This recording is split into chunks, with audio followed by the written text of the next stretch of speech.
So hey guys, how are you all? Welcome to. So we are back with a brand new movie on what if Naruto had weird power at same time travel movie, but before we start, be sure to subscribe to our channel and like this video. Now let's begin the story. Naruto and his father stood atop Gamabunta with Naruto in his father's arms. His mother had left the village because she found out Minato was going to use her son for the sealing.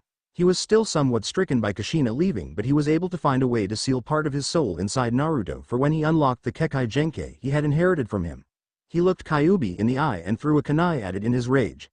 The blade impacted and the windmill-looking design outside of the eye disappeared. Madara Uchiha appeared on his snout and rushed him. Madara Uchiha, how the hell did you get the Eternal Mangekyo Sharingan? He slammed the blade away and Madara disappeared in a puff of smoke. He realized the real Uchiha was above him. He couldn't block it in time and prepared for the impact. He heard a clash of metal on metal and opened his eyes to see Kushina holding her katana under Madara's blade. Kushina, I thought you left long ago. I did, but I can't let you die, Minato. She threw his blade away and they met again on the snout of the King Toad. Minato did the seals and the Shinigami appeared. He pointed at the Kyuubi and then at Naruto. Put the fox's soul in my son here. He nodded. The knife pulled the soul out and put it in the Kyuubi. Since you are the only person to ever be able to live, since you altered the seals of the jutsu, I will give your son a gift. When he reaches cage level 1 will come to him and give him a power he will pass down through his kids. I have one particular in mind. He disappeared with a ghostly smile. Minato quickly pulled out a scroll and put a seal on it that held the items Naruto would be given, not noticing Madara trapped Kushina in his eyes. He wrote down a letter and made a frog take it to Jiraiya. He died at that moment with a smile on his face, thinking Naruto would be a hero. 1 hour later, council meeting. Sarutobi was getting really angry. The council members wanted to kill Naruto or turn him into a living weapon to increase the reputation of the village. Others wanted to leave him in the forest or have Heishi block all his chakra nodes. No, we can't do any of that. If his chakra nodes get closed, the Kyuubi's chakra will take over. If we turn him into a weapon, he will eventually kill us all, and if he goes into the forest he will die, and if he dies the fox will be released, so leave him alone. All the people were astonished at this. You dumb ass old man, if you don't let me make him a weapon he will kill us, yelled Danzo. Everyone around him used Shunshin as the third sent 10 kunai that turned into 50 at the root leader. Sarutobi rocked the baby back and forth in his arms, then left the room. 5 years later, Konoha Hokage Memorial Park, Naruto sat in the swing with a sad face. All the kids had been forced to leave by their parents. Today was his 5th birthday and he had finally lost the villagers. He got up with a sigh and went to his friend Amy's house. She was being bullied one day and he beat up the kids doing it. He had to run to the Hokage's office to get away from them, but he made a friend. He left the house and walked down the street. A bunch of people who got drunk from the Kyuubi celebration saw him and went after him. Shit, another attack, he yelled as they chased him. He took a wrong turn after about an hour of being chased and turned into a dead end. A kunai whizzed out at him and slammed into him. A villager had thrown it so the loop hit him, knocking him out. He found himself in a tunnel, being pulled towards a big hall. I found a huge cage door with a seal on it. So, this is where Kyuubi is sealed. You can come out now, you damn fox. The Kyuubi heard the hatred in his voice and flinched. He came out and looked at Naruto. So you know who I am? Well, it was kinda obvious when everyone calls you Kyuubi brat. I can tell you have had a hard life because of me. I want to apologize in some way, so I will unlock your Kekkei Genkai for you. What's a Kekkei Genkai again? It's an ability only a certain clan has. Yours comes from your father. It was supposedly extinct long ago. He goes, oh, and this will hurt. A silver light wrapped Naruto up and he brought his head back so he could scream. The villagers heard the scream and saw the silver light and backed up. A red chakra flowed out and the villagers recognized the Kyuubi's chakra. A Chunin rushed forward to kill him before the fox took over. 1,000 kunai stabbed into him and killed him. You foolish villagers are stupid enough to attack my jailer when he protects your entire village from my wrath? Said Naruto in an echo version of his voice with a Kyuubi tint in it. I will kill you all. He yelled as 2 claymores appeared in his hand and glowed a similar red. Someone call the Hokage and the Anbu. Yelled a random voice from the back. 3 Chunin made their way to the front and drew weapons. One began to do hand signs. Earth style. Earth spear jutsu. 10 spears of rock shot at him. Naruto gave an evilly foxy grin and slashed both swords down fast. 2 huge waves of wind blasted through the rock. The Konoha ninja are just as weak as they were 5 years ago. Eat my Biju Kenjutsu style. Demon style. Blood chakra blast. The swords touched at the ends and a huge spiraling sphere of red chakra formed. He spun around and around and around, making smaller spheres blast out and hit the ninja and villagers, making them die instantly. Naruto stopped spinning and began to pant. The red went back where it came from and Naruto dropped to the ground in exhaustion. The third appeared and looked at the carnage and the red chakra around Naruto. The fox took over. "We have to kill him now," yelled an ANBU, running at Naruto with a kunai. Before Sarutobi could stop him, a spear shot through his mask and killed him instantly. Sarutobi signaled for the Anbu to clear the bodies and took Naruto to his office. "Naruto, it finally happened, just like your father said it would. I hate to think what the council will do to you when they find out." He arrived in the office and lay Naruto down. Naruto eventually woke up and asked what happened. "I'm afraid that your Kekkei Genkai has awoken." A Kekkei Genkai is an ability that only a certain person of a certain clan has. Kyuubi told me about it. Sarutobi scratched his head in confusion, then his eyes grew huge as he thought the fox really had taken over. "Naruto, what did the fox do to you?" "He helped me unlock the ability." "Why do you want to know, old man?" No reason at all." Naruto nodded and stretched, showing how exhausted he really was. Sarutobi laughed to himself and remembered the fourth's orders before he went to fight the fox. He went to his picture and flipped it open, then pulled out a scroll. He handed it to Naruto, who opened it up and read aloud. "Dear Naruto, my name is Minato Namikaze and you are my son. I was forced to seal the Kyuubi inside you, because as Hokage, I could not ask any other family to give up their child. Please believe me. I would not have sealed the fox inside you if I could have defeated him otherwise. Your mother, if she is still with you, probably explained this to you.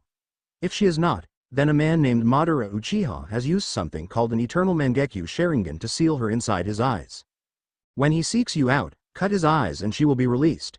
You will be able to take his Sharingan if you wish, but I wouldn't advise it. It could be dangerous to you. By dangerous, I mean you could go blind. I want you to take the items in the scroll. The items inside of it are my sword, my Anbu vest and mask, my battle cloak, and finally, a summoning contract scroll for foxes and wolves. Have Sarutobi teach them to you. And one more thing. Eventually, Kyuubi will contact you and will seem friendly, but he is actually really evil. The seal left some on him. A Shinigami will appear you one day and give you some kind of ability. This will help you when you fight the nine-tailed fox for control of your body. You will have to defeat Kyuubi eventually, so be prepared. I hope you have a good life. Love, Dad. Naruto placed the scroll in his pocket and went home after learning the hand seals for the summoning jutsu. He went to his friend's house again, to find it burning. "No, Amy, I'm coming for you," he yelled to the flames. He pulled the scroll out and found the perfect jutsu. He grabbed 3 bottled waters and poured them out. He did 8 hand signs and pulled the water up in the shape of a grenade. Water grenade jutsu. He threw it high into the air, then did a seal where he crossed his fingers. Water grenade clone jutsu. The water exploded and put out the fires. Naruto, please help me," he heard her yell. He let the fox have some control and used the claymore's T cut through the debris until he reached her burned body. "Amy, who did this to you?" "Some people from Anbu Root Squad. They did it under Danzo's orders." She barely managed to get out before she collapsed dead. Naruto let out a demonic roar and stood up. He flooded himself with his chakra and summoned thousands of weapons that floated around him, while his eyes turned red and slitted with touches of silver. He walked towards the Anbu HQ and into the section labeled Root. "All forces to the front, the Kyuubi has taken over," yelled a man from the door. There were 3 members that screamed in fear when they saw him. "Please, Mr. Kyuubi. We only killed that girl under orders." Naruto had ignored them, but when they said that, he turned his hand into a fist. They were impaled with flaming kunai. He marched forward and stopped when the root force came out. They stared off, a fly buzzed by, and a tumbleweed rolled between them. "All of you will die for killing Amy." Thousands of weapons poured from above and killed everyone that got in their way. Those that managed to avoid those got stabbed with swords sprouting from the ground, and the Uchiha that jumped into the air smirked. "I will copy that jutsu and claim the Hokage status." He tried to copy it, but failed. "No, that can only mean it's a." He was cut short as Naruto stabbed his 2 claymores through him and walked away saying, "A Kekkei Genkai that cannot be copied, Uchiha." The Hokage and council watched the massacre with fright. Danzo was most shocked because his special Anbu force had been wiped out altogether. "Danzo, why did you kill the girl?" The Sandame screamed at the old war hawk. The killing intent he gave off knocked out every one of the civilian council members. Danzo backed away, but the Sandame appeared behind him with a kunai at his neck. "Answer the question or else." "It was the only way to kill the demon brat. You should thank Lord Danzo." said the Anbu member he turned into. Sarutobi slit his throat and looked at the crystal orb. Naruto was in his apartment packing all his stuff. He walked out of the room and down the road. Several villagers tried to challenge him until they heard about the root massacre, as it would be called. Naruto left the village that night with nothing but his swords, some clothes, and 3 bags of instant ramen. "Look out, kid!" yelled a voice from the woods. Naruto drew the swords and stopped the Zanbato. A boy and a man with no shirt on and bandages covering his mouth stepped out of the bushes. The bandage-faced one spoke up. "Sorry, I'm still working with that move. And why the hell does a twerp like you have swords like that?" Naruto let his grip drop, but the sword floated and disappeared, then reappeared below the man's throat. "Does that answer your question?" he said as he placed the sword on his back. The man nodded and grabbed his sword. "Who are you exactly, kid?" "I'm Zabuza Momochi and this is Haku." "I'm Naruto, Naruto Uzumaki." They shook hands. "Well, Naruto, would you like to travel with us for a while? I could teach you how to really use those swords." "Sure, why not?" So Naruto and his new companions walked into the forest while the Sandaime frantically looked through the bingo book for the man. He found him. He gave a quick sigh that Naruto was at least in the hands of someone who knew when someone had become too powerful. Zabuza began to throw his sword at the target, but a cage of spears surrounded the girl and stopped her from running away. Naruto walked over to her and said, "Izurati, why did you run away again?" She began to pout, but he picked her up and gave her a sincere look. "Naruto, my kitty ran away from home, but mommy and daddy won't let me go find it and I don't have enough money to make it a mission. Will you make a foxy to find it for me?" He smiled and nodded. He stuck his hand out and a spear shot out at his hand and cut open his thumb. He did the hand signs and slammed his hand onto the earth and said, "Tracking wolf summoning jutsu. Tracking fox summoning jutsu." Wika and Fuja appeared as older versions of themselves and looked at Naruto. Wika jumped into the air and Fuja said, "Hey Naruto, who do we track?" Naruto's jaw dropped open, and when he finally got his mouth back to normal, he said, "You two made tracker rank. How the hell and when the fuck did that happen?" "We got it when we helped locate our dads in their pup forms. So who do we need to track for ya, Naruto?" said Wika. Izurati handed Naruto a bell and a ball of string. "It's this little girl's cat. It ran away and she wants it back." They sniffed the items and began to sniff the earth and air. "I got something this way, Wika," said Fuja as he ran to the location of the village. He ran into the village and went to the Mizukage Tower and ran up the wall and found a very scared cat on the roof. He brought Izurati up there, but when she tried to pick up the cat, it scratched her. The cat was very fat and had tan fur with a half-white face. He tried to get to her, but she hissed at him again and a tremor ran through her stomach. "She's pregnant, Izurati, she didn't run away. What's gonna happen to her, Naruto?" He summoned a fox to send a message to Haku and said, "She's gonna be a mommy." Haku arrived at that exact moment and asked what was wrong. "This cat is giving birth. I need a towel for the mess and some water, and take Izurati home so she doesn't have to see this stuff." Haku took her home and brought what he asked, then left. An hour later he came to her home with 6 kits suckling. He put them in a box and said goodbye as they returned to the campsite. Haku and Naruto had been working on things like this for 7 years and had both become great shinobi. Naruto had become an accomplished weapons specialist and was known by every village as the Kyuubi jailer and had stopped a civil war from occur when he made thousands of weapons rip open the battlefield. Haku had become famous for his assassination skills and had even gotten over his fear of killing. Naruto himself only paralyzed his enemies, then left Haku to kill them. They reached the camp and found Zabuza making lunch out of a few deer. "Ya making deer kebab again, Zabuza-sensei?" asked Naruto as they remembered the time they came back and found 3 deer on his sword as he whistled. "Do you know the Muffin Man?" and reading some orange book. "Actually, no, that isn't until Tuesday night." They both sweat dropped and went to their tents. Naruto's tent had pictures of him and his only 2 friends from the village along with some fox skins and a small air mattress. Haku's tent had pictures of his teammates and him and 2 pictures of him and his mother, even one of him and his father playing a game together. Naruto looked at his picture of the 3 of them on the swing set at the house of his last living friend. "I hope you got stronger while I was gone because I plan to come back and get you someday, Hinata." "So you still love her, kid?" asked Zabuza as he walked in. "I never loved her. I just liked her as a friend. She did a lot for me, even taught me the basics of the gentle fist style so I could help her train, which was what gave me the idea for developing that special technique I used when we were hunting down that guy who was stealing jutsu scrolls. Yeah, that was a fun mission and we got to keep those 17 scrolls of those families he killed." They remembered how Naruto had massacred the body of the man when he found out about that. "Speaking of which, I have a scroll with a special set of skills in it for you." He pulled a medium-sized scroll out of one of his pocket and handed it to Naruto. He broke the seal on it and opened it up, then began to read. These are really powerful techniques and all, but what do they have to do with me? I can't use them because I don't have a sword that has the durability for these techniques. Zabuza grunted and took the scroll back, pulling it out further. It had a sealing seal on it, and as Naruto pushed some chakra into it, a sword with a crossguard shaped like a beast head and a blade that was pure white. A letter soon followed which Naruto opened, but was stopped by his sensei. Not yet, I have been holding some valuable info from you for a long time, Naruto. When I was about your age, I had a sensei named Kushino and she was a great swordsman. The day she left the mist, she gave me this scroll. The seal you broke could only be opened by her bloodline. Naruto, my sensei's last name was Uzumaki and she wanted me to get this to her child. That was her sword and can only be used by someone who has unlocked the second or third levels of the weapon mold Kekkai Genkei. That letter should explain everything. Naruto tore open the letter and read it quickly. Well, what does it say? It says as follows. Dear son, daughter, I don't know if Zabuza got this to you or not, but if he did, tell him thanks. Now, you most likely have unlocked the first level of weapon mold, and I have listed some ways I'll help you get the next few levels.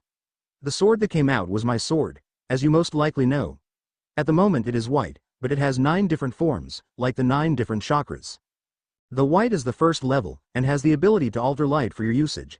The second is fire, where it will turn red, which can shoot flames and lava, along with making beasts when combined with the 5th and 3rd state. The third form is water, which makes it turn blue, which can make waves and shoot water, which can be used as a source for water jutsu as well. The 4th state is wind.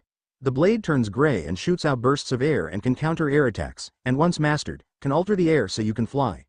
The 5th form is earth, which is a brown and can make tremors and rock slides, along with tunnels for travels.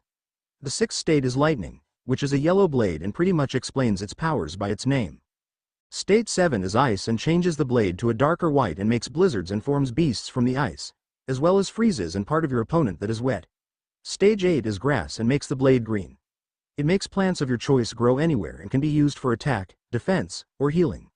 The 9th fur is shadow, which is a black blade.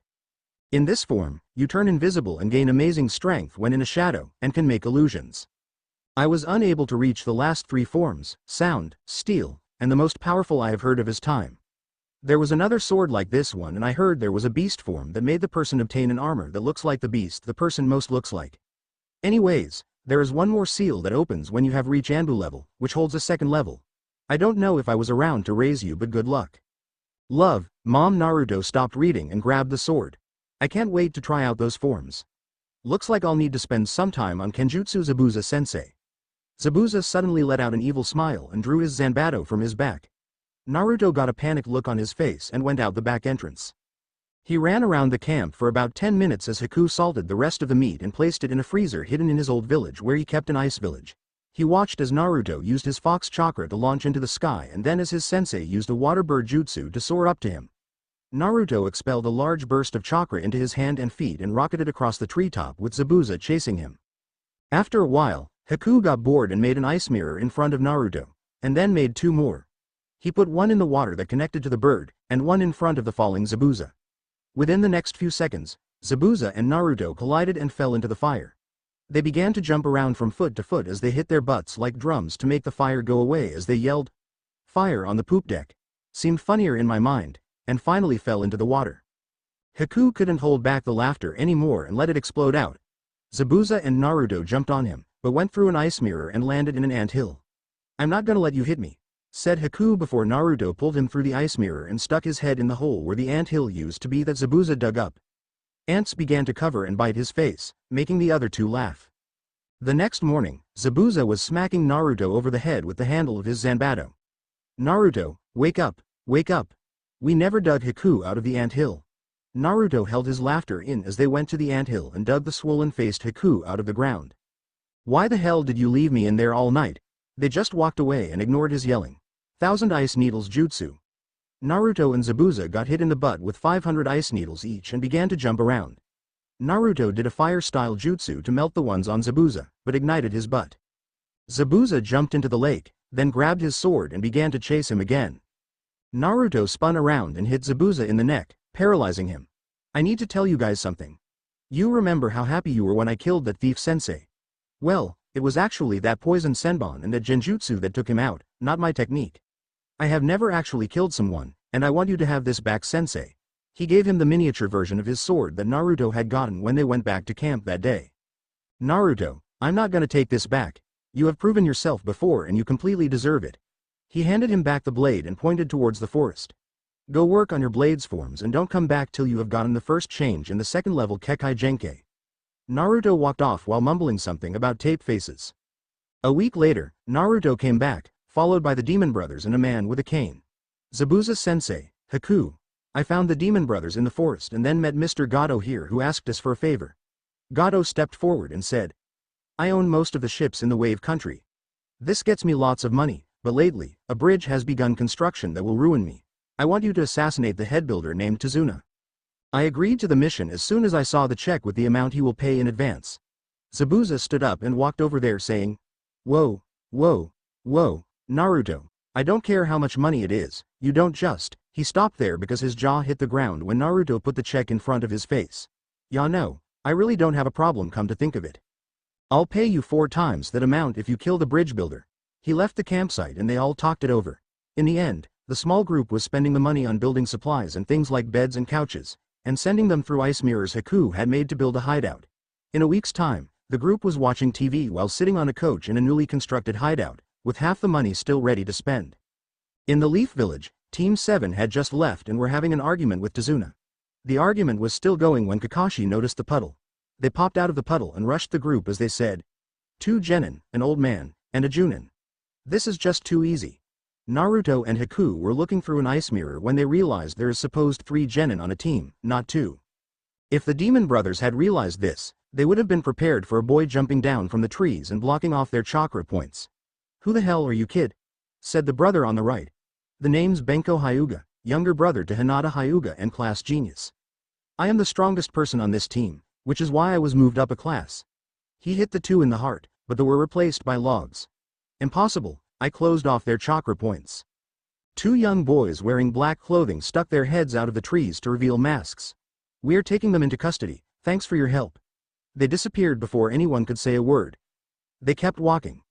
Naruto kept thinking about the younger Hyuga. He looked a lot like Hinata. He had the same colored hair, except spiked. He had a black pair of pants, a dark blue shirt and a red jacket with the kanji for greatness on the back. They arrived back at the fort and reported to Zabuza. So he has some bodyguards and a Hyuga is one of them. Are you sure about the identity of the Chunin sensei? 100%. It's the copy ninja, Kakashi Hitaki. Get ready guys, we ambush them at the lake. Said Zabuza as he grabbed his blade. Naruto stayed seated. Sensei, I won't be needed, so I'm gonna go get some supplies and some information after the fight. Zabuza nodded and they left. As Zabuza fought with Kakashi, Naruto was walking through town. He saw a little girl being bullied by some academy students. He raced over there to help her and the academy students got some backup from Genin. One took the lead and looked Naruto over. He's weak, kill him. Naruto punched him in the face and sent him flying. If I'm so weak, why is my sensei Zabuza Momochi? Now, leave this little girl alone. He made super-sized brass knuckles shoot up and knocked the other boys away and took the girl to a hospital. She got a checkup and some bandages, then took Naruto to her house. She told her mother what had happened and she gave Naruto some money for helping her daughter. He walked down the street and a young man with really black hair and red eyes came up to him and said, "That was impressive, kid. The name's Itachi Uchiha. What's yours?" Naruto Uzumaki. Nice to meet you, Itachi. Are you a leaf ninja or something, because you have a leaf symbol on your headband? Itachi's hand went to the headband with a slash through it and said, "Not anymore. I did something really bad and had to leave." "Hey Itachi, I have a sensei who travels a lot, and he takes me and my friend Haku with him, and you could come with us if you wanted." Itachi smiled and thought this over. He never thought he would get such an opportunity. "I would love to, Naruto. So where is this guy right now?" Naruto leaned in forward so only Itachi could hear. "He's on an assassination mission to kill Tazuna the bridge builder." "What's this guy's name, Naruto?" He looked around and told him Sensei's name. "Really? Well, I would love to join your group, Naruto, but the Leaf probably sent someone strong for this mission. We should go help them out." They disappeared and found Haku tending to Zabuza in a bed. "Zabuza-sensei, I asked this guy if he wanted to join our group and he said yeah. His name is Itachi Uchiha and he is an ex-Leaf ninja." Zabuza looked up and said, "The Itachi Uchiha who killed his entire clan except his little brother. Which reminds me, he was in the group that was protecting the bridge builder. His sensei's Kakashi Hitaki." "My brother, huh? Don't worry, I'll take care of him. Itachi went into Sharingan and threw a kunai behind him and hit a deer. I'll help you get rid of Kakashi and the other boy can take Sasuke while the Hyuga gets slammed into the bridge by Naruto. Kakashi and his team were sitting at the table, watching as Inari began to scream at Benko about how he couldn't even take his brother down, let alone Zabuza. Benko rushed him and sent a palm thrust out, not noticing the door open up. A giant shield appeared in front of Inari and protected him from the thrust. A large amount of shuriken embedded themselves in his legs. "Brother, you came to protect me," said Inari as he ran to a boy wearing a pair of fingerless gloves, a red muscle shirt, and a pair of cameo shirts with steel toe boots.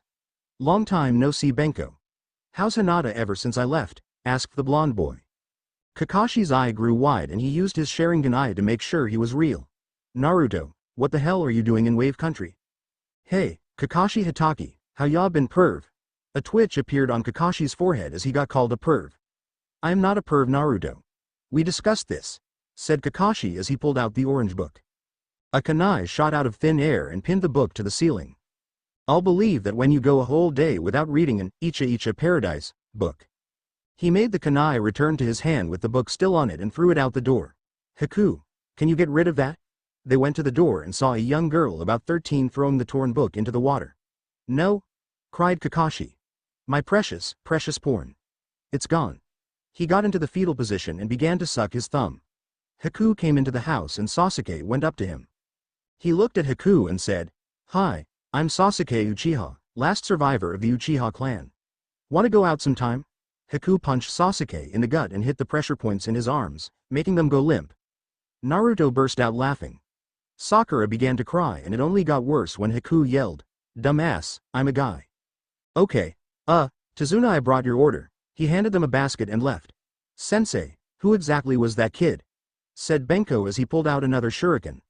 Kakashi finally crawled out of the fetal position and said, "That was Naruto Uzumaki. He is the last person to be able to have the most powerful Kekkei Genkai, weapon mold.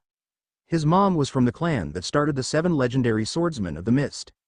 "Yeah, right, the Sharingan is the most powerful.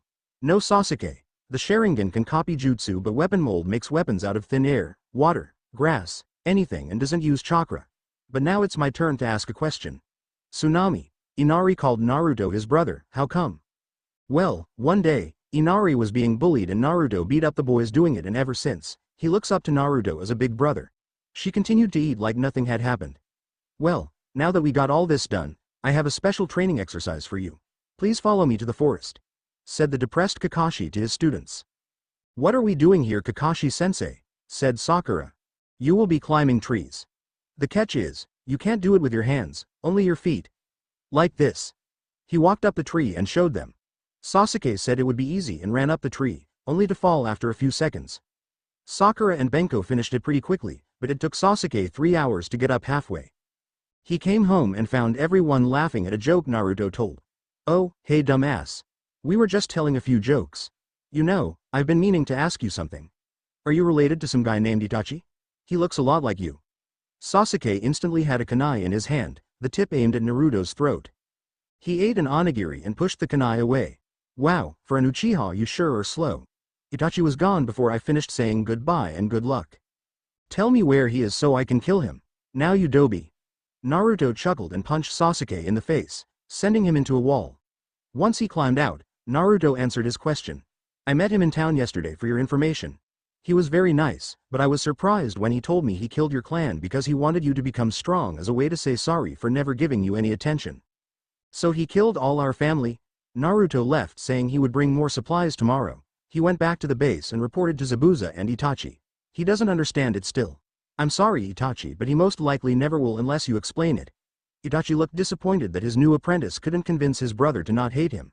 He would do it on the bridge. "Change of plans. I get Sasuke and Haku can take that kunoichi, then go help Naruto." "Who gave you the right to make the plans around here, Uchiha? You're a newbie in the group, so you listen to us. Got it, Red Eyes?" said Zabuza as he drew his sword. Itachi went into Mangekyo Sharingan and both prepared for the fight. Zabuza rushed in with the Zanbato and Itachi with his Anbu blade, but stopped when Naruto and a clone appeared with the blade in ice and lightning mode. "We don't need a fight right now. If the two of you can't control yourselves, I'll be the leader. After all, it is my job, not yours, so until this mission is done, I get leader status." He sheathed his sword and dispelled the clone. I'm going into town for a while. See you when I get back. Did he just demote me? Said the shocked Zabuza. Naruto stopped by his room and took the Anbu mask his father had given him. He put it on and disappeared in a swirl of mist. He reappeared about 5 minutes' walk from the town and stuck his hand in his pocket. He went to a new town, so he didn't know what to expect. He heard the sound of a girl screaming and began to run. He reached the town and found a bunch of drunken guys holding a woman while Antherman, who appeared to be the leader, tried to undress her. Naruto rushed in and punched his head as he let the red chakra engulf himself. The guy flew back and he knocked out the others as well. The woman, who was rebuttoning her shirt, thanked Naruto and gave him a big kiss. He blushed a deep red as she gave him her number and said to call in a few years.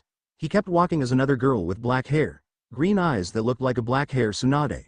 She asked if he wanted to go out that night and he said yes. Why do you want to go out with me though? Well, you did just save my sister from getting wrapped in the middle of the street, and this is the least I can do. That night, Naruto took the girl to a very expensive restaurant and bought her dinner, so I never learned your name. Oh sorry, it's Shinobu Gortsuga. What's your name? My name is Naruto. Nice to meet you, Shinobu. What do you want to eat? Zabuza looked at the clock as it struck 11 p.m. Naruto walked in with a lipstick mark on his left cheek and a piece of paper in his hand. What took you so long, kid? Well, when I got to town, I saw some drunks trying to undress this chick, so I saved her and she gave me her number and said to call in a few years. Her sister asked me out on a date, so I bought her a dinner, and when I took her home, her sister came out and gave me a kiss on the cheek. Zabuza got a weird smile on his face and laughed.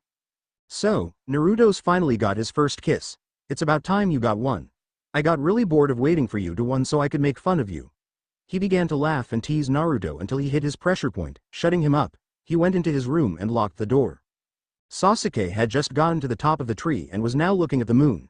He saw Naruto come to the edge of the forest and disappear in a swirl of leaves. He tried to follow him but lost the trail after a half hour of tracking. He went back and reported this. Naruto doesn't have any ninja skills. He has been living in this village for a year now and doesn't have any ninja skills, just the weapon thingy, said Inari. He may seem like that, but you never know. He could be hiding something. Before Inari could argue with Sasuke's statement, a scream rang out from the village. The Leaf Ninja ran to check it out and found a bung of raiders attacking the village. Sasuke, being his arrogant self, rushed in to attack them, but a fireball jutsu charred his clothes and slammed him into a wall. Idiot, you are most likely a genin and we are all Chunin. You can't defeat us. But I can. Twin Beast Roaring Jutsu. A young boy wearing an Anbu mask slammed his palms together and turned them to face the enemy. A wolf head and a fox head shot out and killed most of the Chunin except for the one that attacked Sasuke and the one that Kakashi was attacking. He rushed the guy that used the fireball jutsu and drew a sword that turned yellow, and a wave of thunder struck him and fried it. He ran and jumped into the air as the sword turned red and shot out a spear of magna that burned the guy to a crisp. Kakashi, do you know who these guys are? Said the boy in a voice that seemed familiar for some reason. Not for sure, but you seem somewhat familiar. They were the Chunin raiders. Gato hired them to take care of Tazuna once you took care of Zabuza, and the reason I seem familiar is that I am known as Fox's Demise. You are Fox's Demise, the Anbu member who is only 12? Asked the shocked Kakashi to the kid. Sensei, who is this guy? He looks weak if you ask me, said Sasuke as he walked over. Sasuke, this guy made Anbu when he first came into the village. He could kill you brother twice in a hand-to-hand combat once he gets to be his age.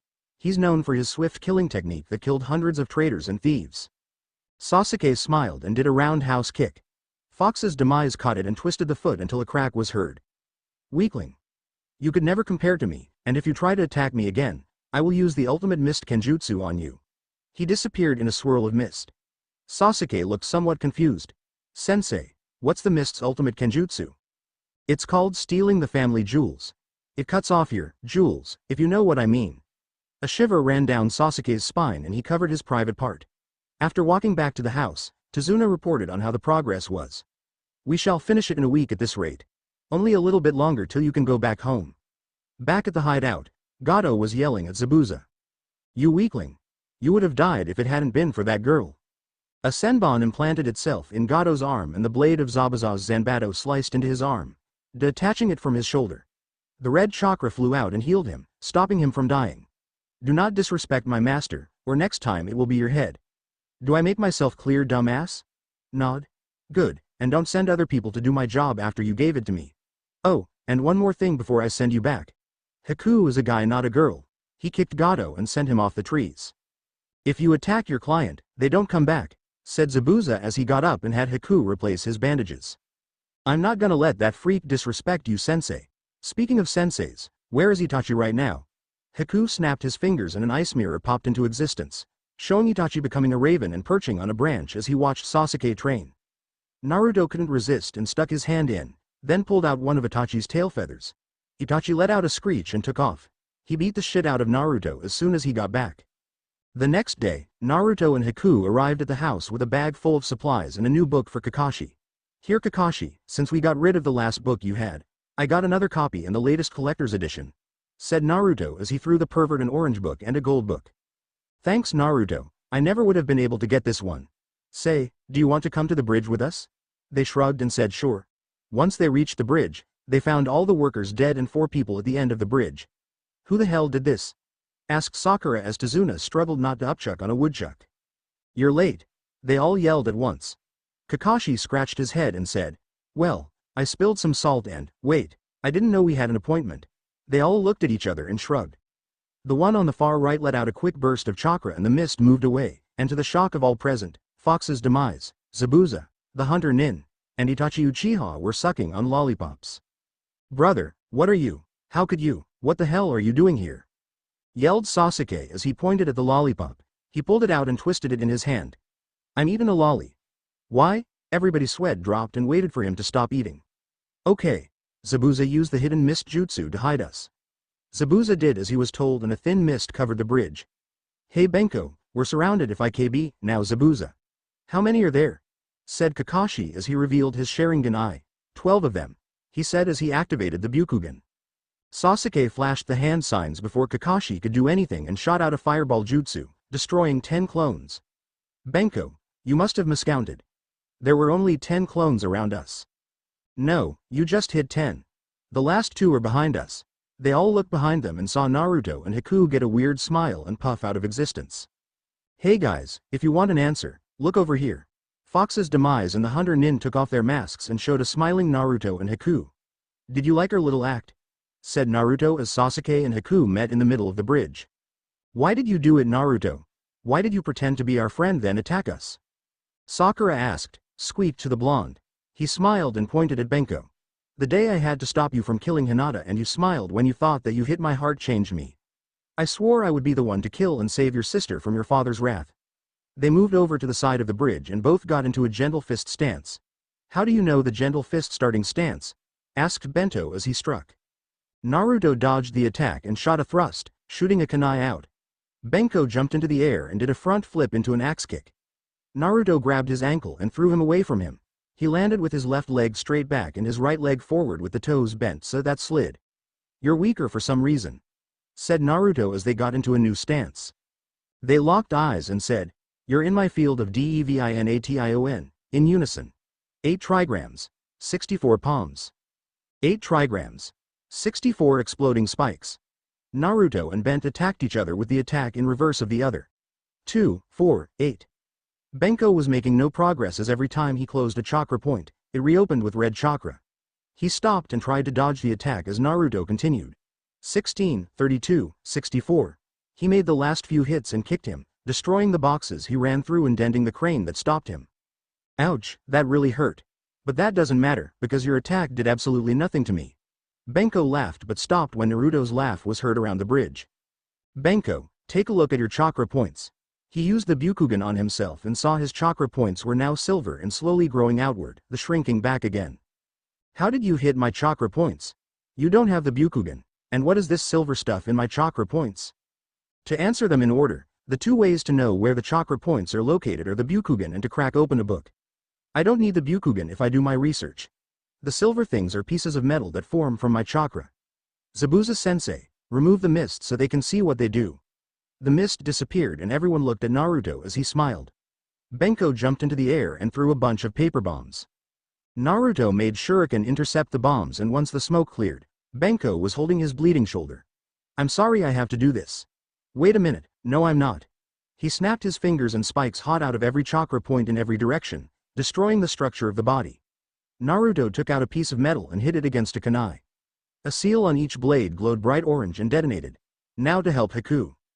Haku had already paralyzed Sakura, and wouldn't kill her because he thought she was hot. He moved over to help Itachi, and since Sasuke wouldn't listen, he went to help Zabuza. Haku had taken on Sasuke and had been grabbed and was being choked by Sasuke. He suddenly felt the pressure release and he could breathe again. He climbed into a mirror as fast as possible and watched as Naruto attacked the younger Uchiha. Sasuke was being choked now. He got his fingers to his mouth after secretly doing some hand signs, and a fire dragon jutsu evaporated all the mist around them. Naruto got tired of this and shot at Sasuke. He swung his hand up to his throat and pulled his thumb across his throat. Sasuke smiled and ran forward, but a katana stabbed his leg, disabling him.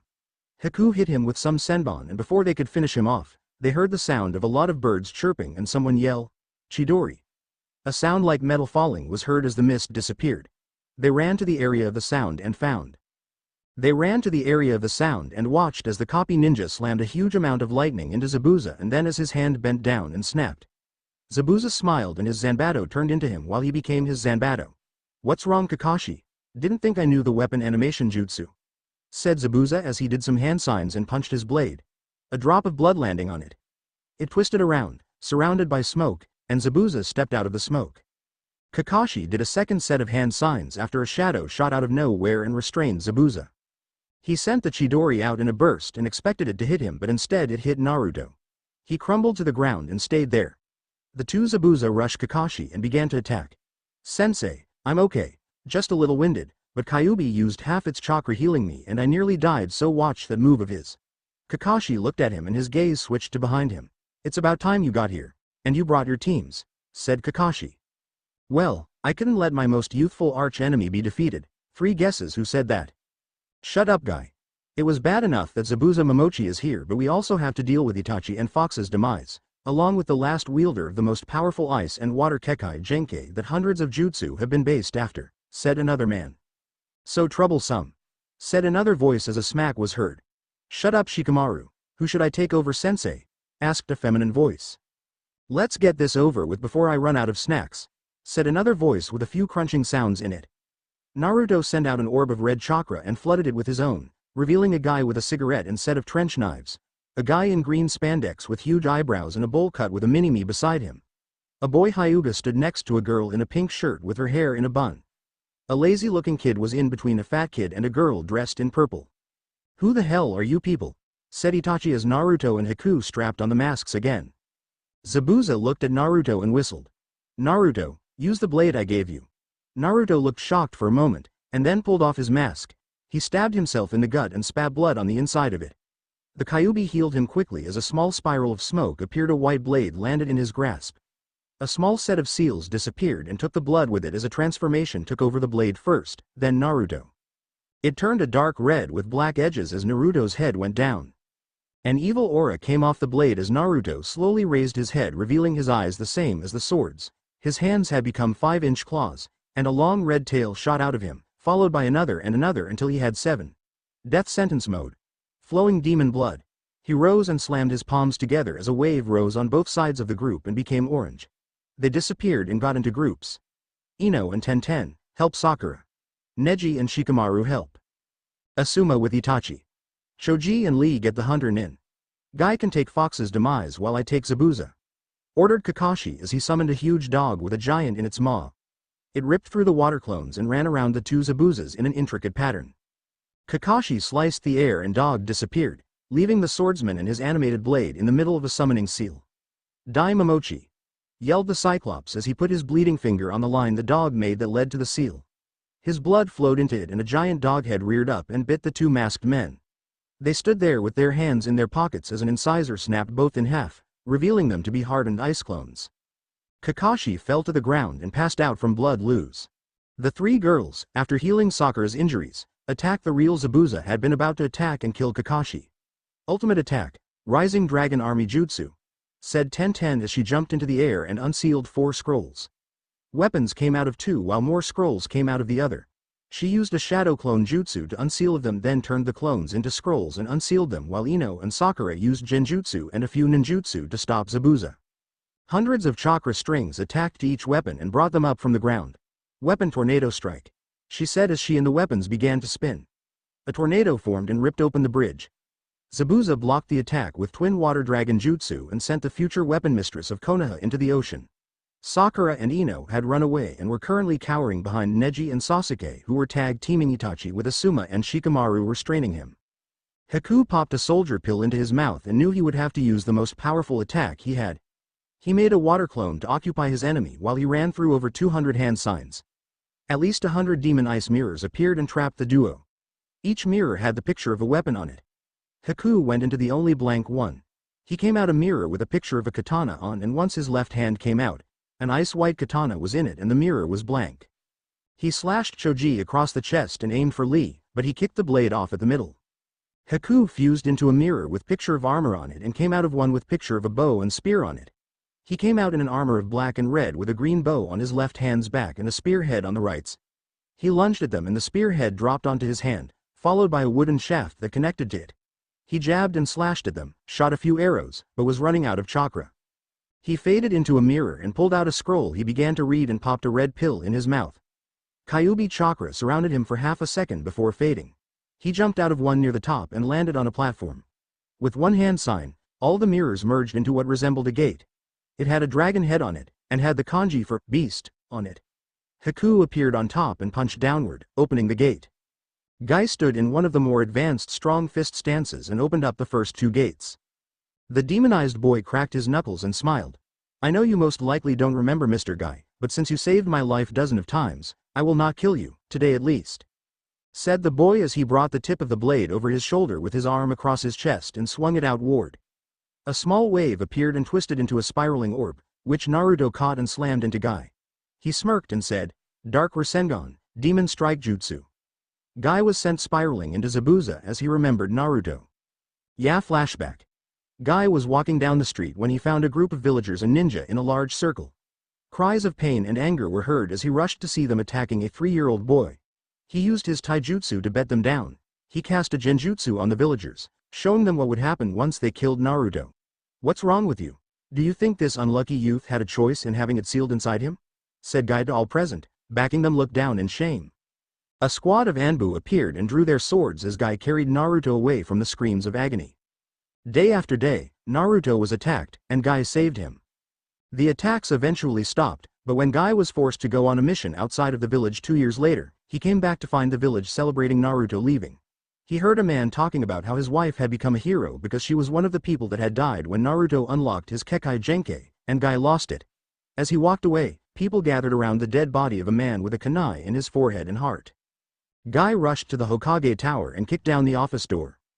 "Hokage, what happened to Naruto?" yelled Guy as he entered. Sarutobi explained how Naruto had gotten weapon mold and how he had left. Guy screamed in rage and ran into town, destroying everything and officially ending the festivities. It took half the Anbu squad to stop him from destroying all the villagers. A village meeting was called and Guy told all the villagers that if he ever heard anyone talk bad about Naruto, he would use his kunai to make them as heartless as they seemed. Zabuza looked as a dark black chakra orb with a thick red lining hit the weird man and sent him flying.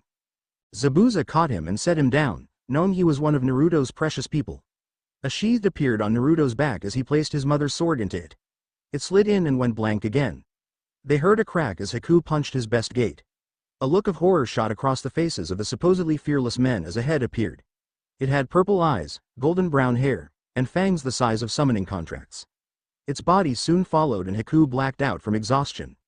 It had a huge gigantic golden body with claws that could crush 3 full-grown men without noticing. Its tail was spiked and barbed, and when it opened its mouth, a lizard-like tongue appeared. "Damn it, Haku, I told him he shouldn't summon the chimera, but he did," said Naruto as he walked to the edge of the bridge. He repeated the hand signs for the water dragon jutsu a bunch of times and shot them at the beast. They changed into spears, katanas, shuriken, kunai, a few zanbato, and hundreds of other weapons. He sent the weapons 10-10 had summoned it as well and only succeeded in making it mad. Kakashi and the others were placed behind a barrier as Itachi, Naruto, and Zabuza formulated a plan. They broke up and explained the plan to Neji and Sasuke. The young Uchiha boy refused to help, but Neji was smart enough to realize it could work. Naruto dragged something out of his bag and threw them before they became clear. An ear-shattering roar was heard as the items took effect. They were seals, with the kanji for spike and electricity on them and a dried stripe of blood on the back. The blood suddenly attached to the chimera by changing to a spike, and then the paper wrapped pikes around the beast, sending bolts of lightning through it. He glowed a green light and the seals and spikes disappeared. Naruto drew its attention while the rest of the plan unfolded.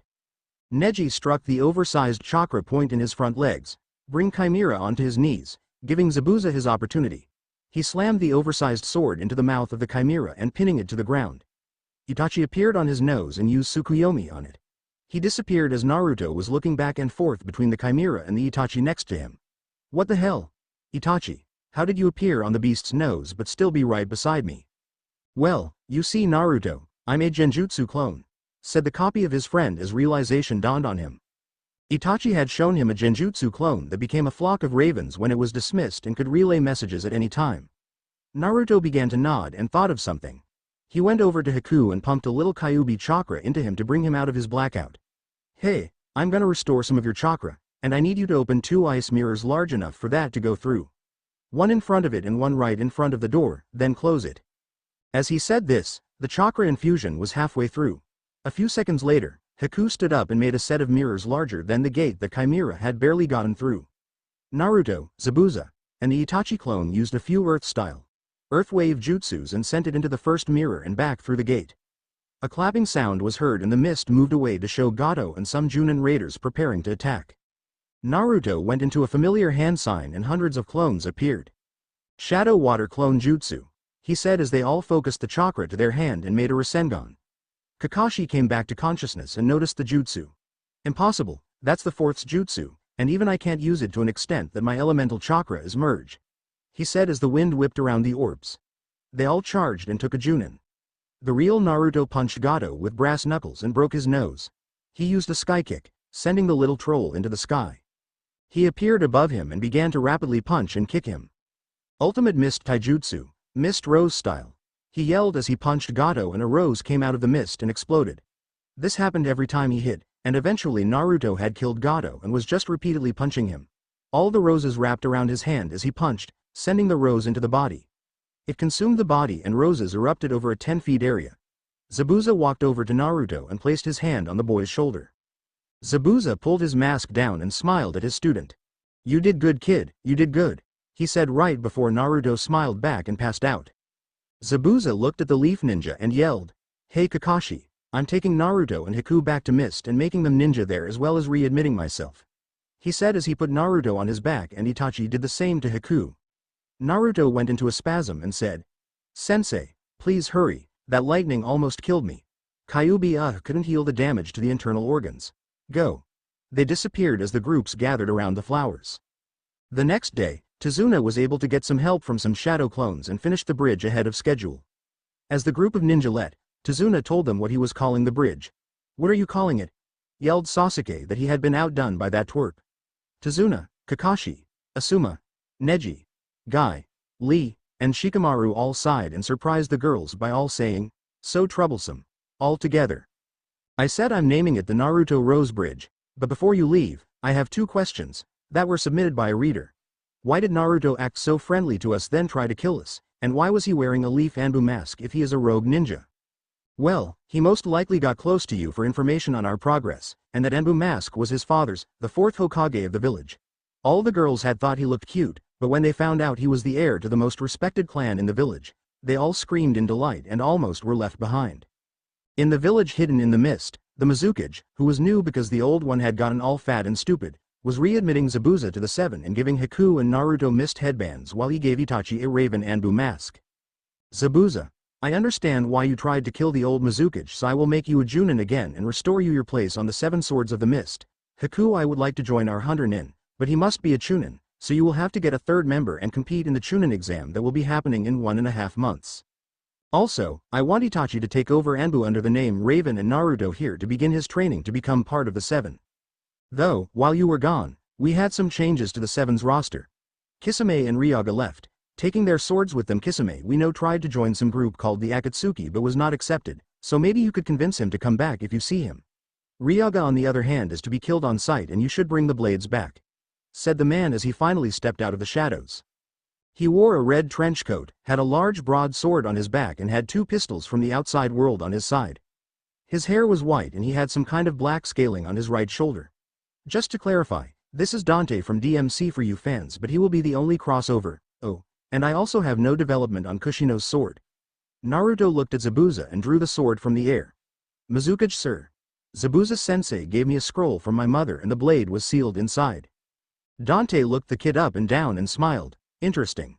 Kid, I think I'll teach you a few tricks of mine, but you can only use them in ninja battles against other villages until you enter the Chunin test. Naruto smiled and sheathed the sword. Haku was the new target of the white-haired man as he said, Haku, I knew one of your ancestors, she also was a hunter nin and she had a mask that we keep with a scroll of the abilities the Kekkei Genkai has and some skills she made that were to be given to you. So here you go. He opened up a solid gold box covered in seals and handed him a sealing scroll and a mask with a small tube of water on both sides. He looked at Itachi for a moment and then suddenly rushed to a wall. He punched it and turned it to the right. A vault opened up and he pulled out a red and black sword with the Mangekyo Sharingan symbol on the bottom of the hilt.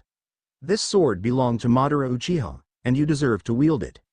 Itachi saw the sword and swiped it from Dante's hand before he could finish speaking. Itachi's Sharingan went into the second level on its own and began to spin clockwise, while the symbol on the hilt went counterclockwise. Naruto's body went into a contraction and he was wrapped in silver chakra that made his body slam the sword all the way to the bottom of the tower. Itachi looked at Naruto and asked why he did that. That sword is evil Uchiha. It's best you leave it be, said a voice coming from the silver chakra. The strange thing was, as Naruto's mouth moved to the words, they were always out of sync. Dante's right hand scaled over and he touched the silver chakra, dispersing it. Naruto began to pant heavily as they left. Dante grabbed the sword once they got to the bottom and threw it back through the hole and made it land in the safe with a practiced air. Hey Dante Cage, how can you do that? Asked Naruto. I did that a few times myself. You see, the reason Naruto did that was because of the sword he's hiding in that scroll in his backpack. There are a total of 8 clans with swords like that and Naruto has the Namikaze clan sword. Each one holds the spirit of a samurai and devil. The Uchiha clan had Excalibur and the Namikaze clan has Clarent. They hate each other because Clarent is fire and Excalibur is ice. So the sword my dad had all those seals on it because of Clarent, said Naruto. He pulled out the white scroll that was now silver and unsealed his sword. The blue and silver blade hovered in the air as the red and black one came down and they began to fight. A pale outline of 2 samurai holding the blades appeared as they fight. Itachi slowly watched towards the swords and stepped into the place of the samurai. As their hands were about to grasp the blade, 2 bullets knocked them away. I think we need to separate these weapons. Naruto slapped his palm together and a green liquid came out and formed over the blades. He put some of it on Itachi's right hand and some on his left. They stood with those arms next to each other and the blades flew into the arms. That should restrain them. But if Itachi uses his Mangekyo Sharingan while the blade is out, the samurai will take over, said Dante as he walked them to their new apartment. The next day, as Zabuza, Naruto, Haku, and Itachi looked for a suitable candidate for their exams, they had no idea that it had just came into the village. Leaf Village. Hyuga compound Hishi Hyuga was in a rage. His youngest daughter had come to him and given a letter she found on Hinata's bed. It said she knew where Naruto was and she was going to find him. His wife was in tears after finding out that her only son was dead and was even worse when he heard about Hinata. Hishi had sent every available ninja out to find her but they came up empty-handed. Mist Village. Naruto's apartment. Naruto and his team were in the middle of game night and Itachi and he were winning at Candyland, until a knock on the door. Naruto sighed and went to answer it. He let out a gasp as Hinata Hyuga came into his apartment. Hinata? I can't believe it, it's really you, said Naruto excitedly. He brought her into the room where they were playing the game and sweat dropped as he saw Zabuza and Itachi having a slap fight. They stopped when they saw Hinata and all 3 held hands and danced around them singing, Naruto's got a girlfriend, Naruto's got a girlfriend, over and over again until he cracked his knuckles and punched Itachi, effectively breaking his nose. Zabuza and Haku scooted into corners and cowered. Hinata, this is my team. You know Itachi, the one on the ground, the one with the tape on his mouth is Zabuza-sensei and the girly-looking guy is Haku. It's nice to meet all of you, she said as they came out of hiding and Itachi quit rolling around yelling, NY Mose, NY Mose, and sat down, tears still running down his face. Hey Hinata, I was just wondering what you're doing here, said Naruto as he looked at his secret crush. When I found out where you were, I came as fast as possible. I want to become a ninja Naruto, but my father won't let me. I came so I could get training. Naruto nodded his head as a sudden idea hit him. Hey Hinata, we need a 3rd member for our team so we can become Chunin. You want to fill the spot? Asked Naruto as she thought it over. She smiled and nodded. They all celebrated, except for Zabuza, who kept crying because he had never lost on Candyland. They began to talk once Haku and the Chunin went to their apartments. I guess you could stay in my apartment since you don't have anywhere to stay yet. The next morning, Naruto woke up to Hinata next to him. He ran away and looked out the window. The ground was covered in mud and Naruto knew she climbed into his bed when the thunder began because she did that with her mother. He let her sleep and decided to go get a quick bite to eat. I swear if any of you bastards laugh at this, we'll fucking kill your asses, said Naruto to his friends and team as he told them what happened when he woke up. Naruto then beat the shit out of them. It's not funny, he yelled. Alright everyone. I got bad news, good news, and awesome news, said Zabuza as he walked into the training grounds of the new house he had bought. Which do you want to hear first? Let's go with good, then bad, followed by awesome. Okay. I signed you all up for this year's Chunin exam. Bad news, it's in the village hidden in the leaf. The awesome news is that Itachi is no longer an S-rank criminal since he joined a village. First everyone was excited and jumping in the air, then they fell and began to frown, and then they all smiled at Itachi and cheered. I can't wait to kick you brother's ass Itachi, said Naruto right before a barrage of fireballs and a pissed Itachi began to chase him. Hinata, Haku, and Zabuza all sweat dropped at this. Anyway, Hinata, you are going to be disguised because as long as you're a genin they can take you away. She nodded and they went back to training. For the next week, they trained separately and eventually met up at the end of the week. They found Naruto passed out in a forest clearing when he didn't show up. He woke up with a splash from the water Zabuza threw out of a bucket and told them he had worked all week straight with no sleep by switching in between Kyuubi and himself. He could now manifest a small form of Kyuubi in a summons and could summon the boss fox and wolf. You idiot. Come on, we have to go buy some new supplies and pack for the journey. They went to a clothes shop and Naruto tried to convince Haku to wear something to make him seem like a guy and finally convinced him when he said guys would quit asking him out on dates. When they left, Haku had on a pair of gray pants, a black shirt, silver wristbands, his hair was cut and spiked, and he had two swords resembling Ryagas on his back. Hinata wore a purple shirt, a gray jacket unzipped, and a dark pair of pants. Zabuza wore no shirt, navy blue pants, and had a katana on his side in case he lost the Zanbato in battle. Naruto's hair had changed in training, leaving a large bolt of silver on its left side. He had a red trench coat with a black inside, a gray shirt, dark blue pants, and held both his black leaf Anbu katana on his back with the hilt on the left side and his mother's blade across it with the handle on the right. Hey Naruto, I don't want you to use those blades if you don't have to. We will have that trench coat implanted with a bunch of storage seals so you can keep supplies, the katanas, and some instant ramen. Yeah, ramen. For when you get hungry, along with some other stuff for trips. But first we need to stop by the Mizukage's office. They walked up the staircase and went into Dante's office once they got the okay. Ah, good, you're finally here. A man from the village hidden in the cloud just came here. They want us to steal a scroll from the office of the Hokage while the sand and sound attack during the last part of the Chunin exam. In return, they will give us their demon container. Naruto's eyes shot open and widened every time he thought about it. There was someone out there just like him, someone who had a demon inside them as well. We'll get the scroll, said Naruto. Dante nodded and threw the group a scroll containing the details of the mission. You have 3 days until all of us leave together. Also, during the invasion, my brother will be fighting. I want him left to me, unless I start to lose, then Zabuza and the 7 swordsmen, who will be coming with us, are to separate and help the others while Zabuza helps me. They all said, hi, and disappeared. They went to a ninja forge and customization store and asked for about 60 storage seals to be put into the code. The man asked Zabuza if he wanted the order he placed a week ago and he said yes. Zabuza-sensei, what order is he talking about? Asked Naruto as he looked up from a weapons catalog. I placed a special order for you so that those swords can be more of a trump card than out all the time.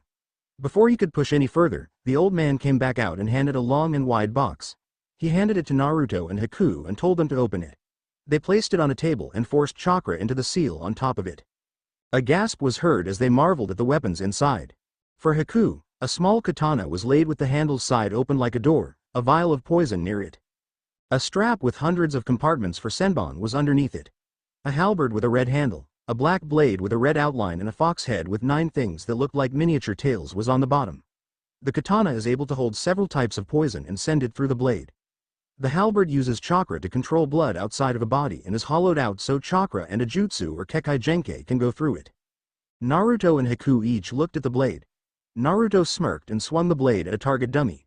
A demon windmill shuriken flying out of it and chopping off the dummy's head. The same for yours Haku. Haku grabbed a bottle of water from his bag and opened it. He made the water come out and attached it to the edge of the blade as he swung it outward. A wave of frozen air came and a large amount of ice spikes followed a swipe the opposite direction. They looked at each other and an evil smile crept over their faces as they looked Zabuza. They rushed him and distracted him with the blades. They punched him and threw the swords to the two on the sidelines. They began to repeatedly hit him, until he was bleeding and bruised. That was for the warm water you put our hands in last night when Itachi and Hinata left. Zabuza looked at Naruto and said, I only put your hand in warm water. Haku let out a fake chuckle as all of them scooted away from him. They left and came back an hour later to get the cloak and a new set of shuriken and kunai, along with some ninja wire for the Uchiha. After sealing everything and waiting 2 days, they left. It took 2 days of running but they eventually got there. Zabuza, Itachi, and Dante went to get them a place to stay while they looked for the academy. They rounded a corner and heard a kid scream around the other corner. They sprint to see a guy in a black suit wearing makeup with something wrapped up on his back holding a little kid.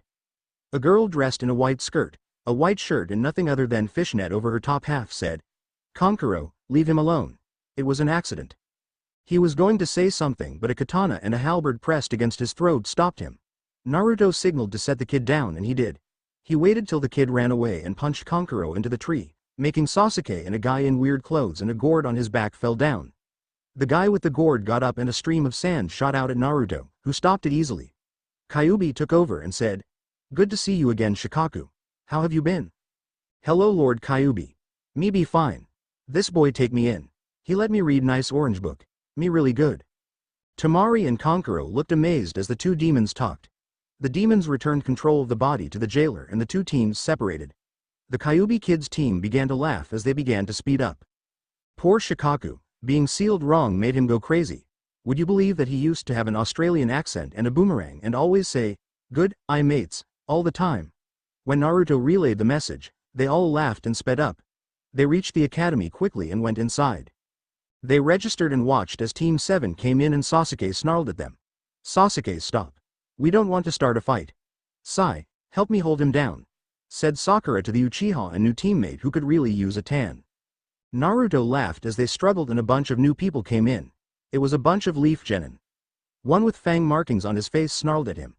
You have the same scent that was on my friend Benko's remains. Why is that? Because I'm the one who killed him. You got a problem with it? The group of people that had surrounded them gasped as he said this. 3 of them lost control and attacked. They were a kid with sunglasses and a long-necked coat, a girl with brown hair and a closed eye, and the boy. 2 were using dogs and 1 was using bugs. Haku slipped a paralysis poison into his sword and slashed the dogs while Naruto sent a concentrated beam of red chakra out of his hand.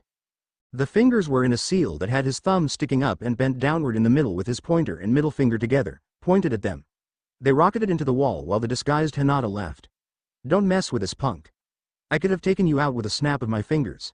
After all, I am Naruto Uzumaki, last living user of the weapon mold Kekai Genkai. The eyes of everyone watching grew wide at this information as the group sat down. A silvered-haired kid came over to them and talked to the leaf genin. It was not interesting to them until he said he had information on everyone there. Sasuke asked for the info on Gaara, some Lee guy, and Naruto. The guy, Kabuto was it, pulled out a stack of cards that burst into flames as Naruto used a small fireball jutsu on them. Kabuto looked at him with anger. Do you know how long it took Lord me to gather that information? A sword appeared as his throat as Itachi spawned out of nowhere, causing everyone from Leaf to go on to the defensive. Where is that slimy bastard, Orochimaru? Ordered Itachi. Kabuto fainted and pissed of Itachi. He picked him up and threw him into the wall. Ibiki appeared with the Chunin sentinels and saw Itachi. Oh, so you got here early? I thought you were going to prompt her the third part not the first? I thought this kid knew where Orochimaru was but he fainted. Naruto, Haku, be careful. Zabuza and I will be waiting in the apartment with Dante. He disappeared, causing even more hatred for the 3 for having such powerful sensei and training helpers. They began the exam and the first test was easy. A woman came flying in and exploded from a purple ball. She explained the second test and gave them all a day to prepare. Time skip. Naruto and his team rushed through the forest and reached the tower within an hour. They ran to the top and Hinata used the Byukugan to find a team. Okay, a group from grass, waterfall and snow are in the area, but it looks like we should try the Gra first. They rushed the area and found the 2 guys asleep while the Kunoichi guarded the camp.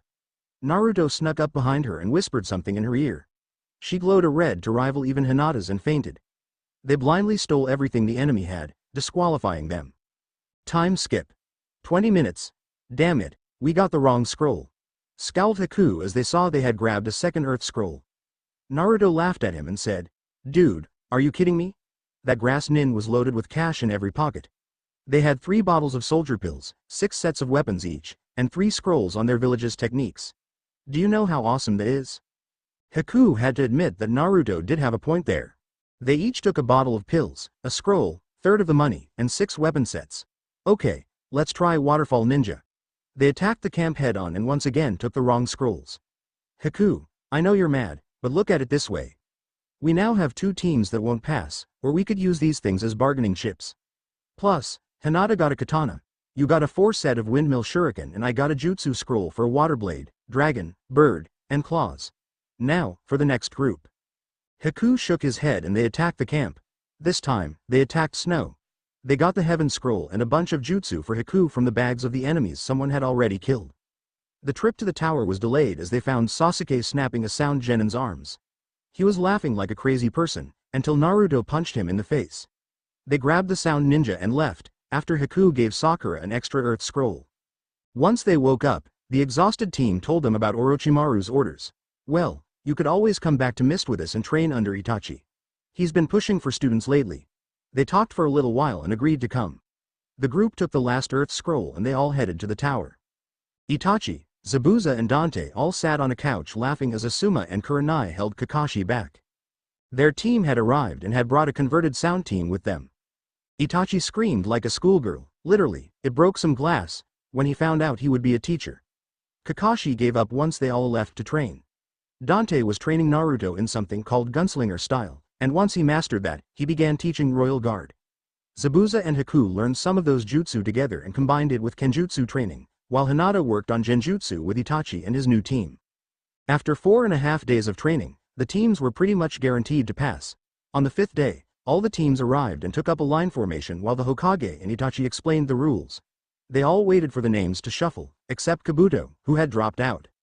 The first battle was Sasuke against some guy from Leaf, so Naruto ignored it. Then the board shuffled after he found out Sasuke won and landed on Jiachi Hitani, aka Hinata Hyuga, versus Neji Hyuga. Neji started talking about destiny making him the winner until Hinata stabbed him in the stomach and placed a powerful genjutsu on him. He lost, making the Hyuga heir the winner. Next was the guy in the black jumpsuit against some rubber band dude, the jumpsuit puppet master winning. The hot blonde fought some girl who used only weapons and won with ease. Then Zaku fought a bug user.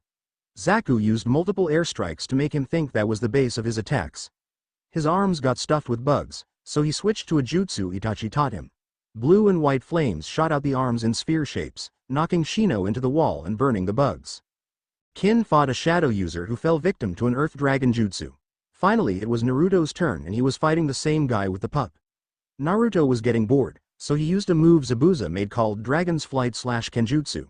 He launched into the air and rushed Kiba, slashing him. He kicked Akamaru into the wall and sent wave after wave of shuriken and kunai into the dog boy. The girl from his team, his sister, had to save him. Gaara and Lee's match ended with Lee losing to Gaara.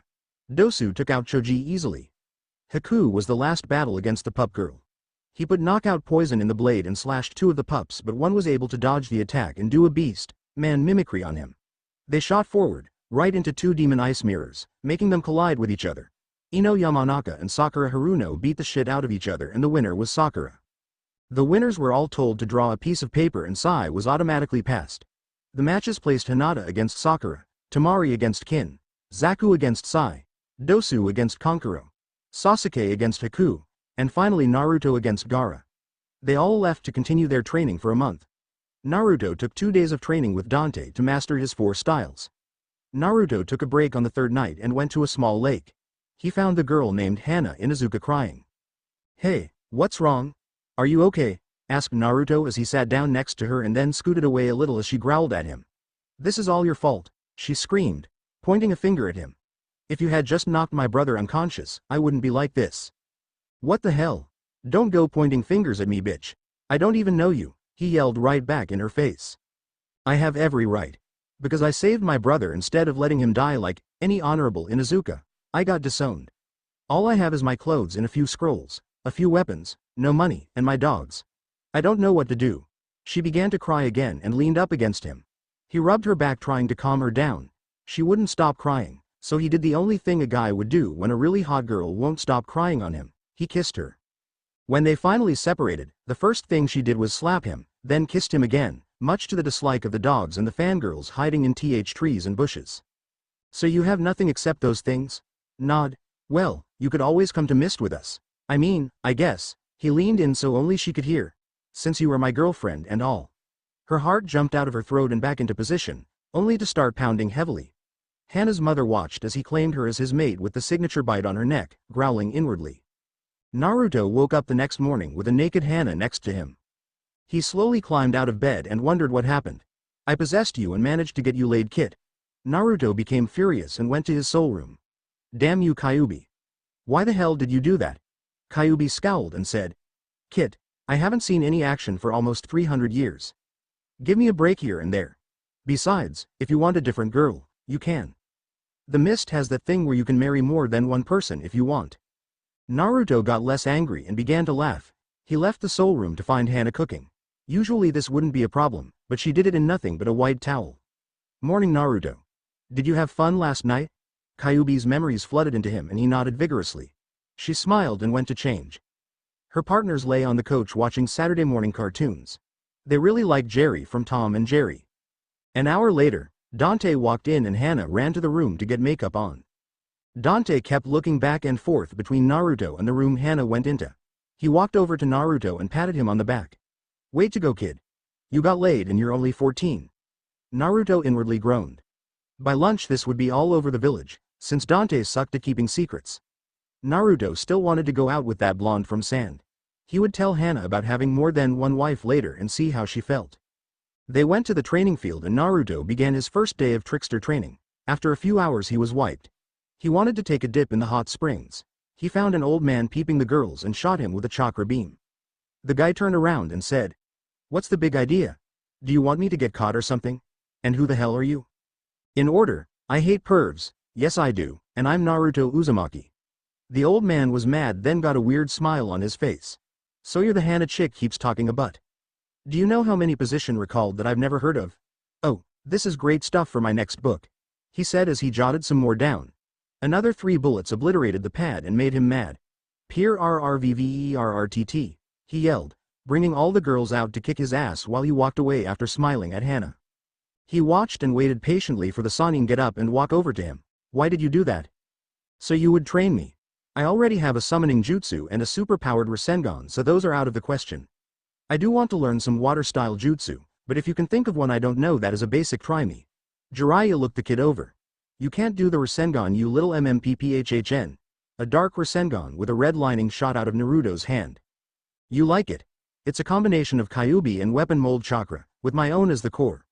The smaller the core, the more powerful. The Toad Sage got up and marveled at the Rasengan Naruto was still holding, well, spinning on his nose and clapping his hands like an idiot. This kid had a lot of raw strength yet to be discovered. I'll tell you what, kid, since that is pretty damn impressive, I'll give an opportunity to train with me. I'll teach you to recreate Minato's jutsu's final form. The Rasengan sword. I still have trouble with it, so don't think it'll be easy. He made a Rasengan in each hand and put them together. He flattened his palms together and began to roll the chakra around, shaping it. There, now you try, while I do some more research. Jiraiya went back to the fence and after 20 seconds had his head become a target for a falling tree. What the H? He was unable to finish as his jaw had dropped at the Rasengan Zanbato Naruto held in his hand. He unwrapped his hand and the blade disappeared. Too easy, you stupid old perv. He disappeared in a swirl of red and black and landed at the park where that hot sand kunoichi was. He went up to her and said, Hey, I'm Naruto. Temari, isn't it? Yeah, nice to meet you, Naruto. Why'd you come over? Naruto got a sly smile on his face and said, I wanted to ask you out on a date. She began to blush, but it suddenly disappeared. Won't dog girl get pissed? No, in Mist, you're allowed to marry and date more than one person at once. I was hoping you might be one of those. She blushed a royal red and giggled. I don't know, as long as my father, the Cage, is alive, I can't go to other villages except during the ranking tests. It's weird, yeah, but he tries to protect me and that's sweet. They talked for about an hour, and Naruto took her out on a date. He brought her to her apartment and kissed her goodnight, not noticing the bright red blush that covered her face. He got home to find Hannah and the pups asleep on the couch. He put a blanket over her and went to his room. He woke up the next morning and had to beat the shit out of Dante for nearly waking her up. What the hell could you possibly want at 6:30 in the morning? He threw the blonde a scroll, and when he pulled it open, it was a family tree with him on a further side branch. I was wondering how you got my techniques down so fast and found out you an aid of a devil. Naruto looked up at him and put his hands in the gunslinger seal. He chased Dante around the village, firing hundreds of the things. He finally caught up to him outside of the village and kicked him into a tree. "And Naruto, is that really you?" said a voice to his left. He turned to see an old man with a pipe, a weird outfit and hat with the kanji for fire on it. The Hokage of the Leaf Village. "Yeah, it's me, but I don't want to spend my time talking to the only person who could have stopped my suffering and just ignored what was right in front of his nose." The stunned Hokage watched as the boy disappeared using Trickster. He turned to the Mizukage and yelled, "What did you missed Shinobi do to make him hate me? We did nothing except give him a home, a family, and a village that cared for him. He hates this village because his best friend was killed to make him get executed. He was attacked on a regular basis, beaten and nearly killed. This village hated him because he was forced to carry the Kyuubi, and you just sat in your office, ignoring his obvious pain. It was the greatest day of his life when Zabuza took him in. He also disappeared using Trickster and left the Hokage to think about this." Naruto suddenly remembered why he hated this village so much and began to hunt down the person who had ordered Ami's death. He unsheathed the halberd and rushed around the village in search of Danzo. He found him in a council meeting, except the Hokage is supposed to at all of them. The man he hated so much stood up and addressed everyone. "Hello and thank you to all who came. We're here to discuss how to kill Uzumaki." The sound of shattering glass was heard and Naruto sheathed the sword so he could scare them. "You always thought I was a demon, but I'm not. I'm the jailer, but Kyuubi and I both want to kill you Danzo for ordering the death of Amy and for being a spy." Everyone looked at Danzo with surprise and anger, especially Heishi Hyuga.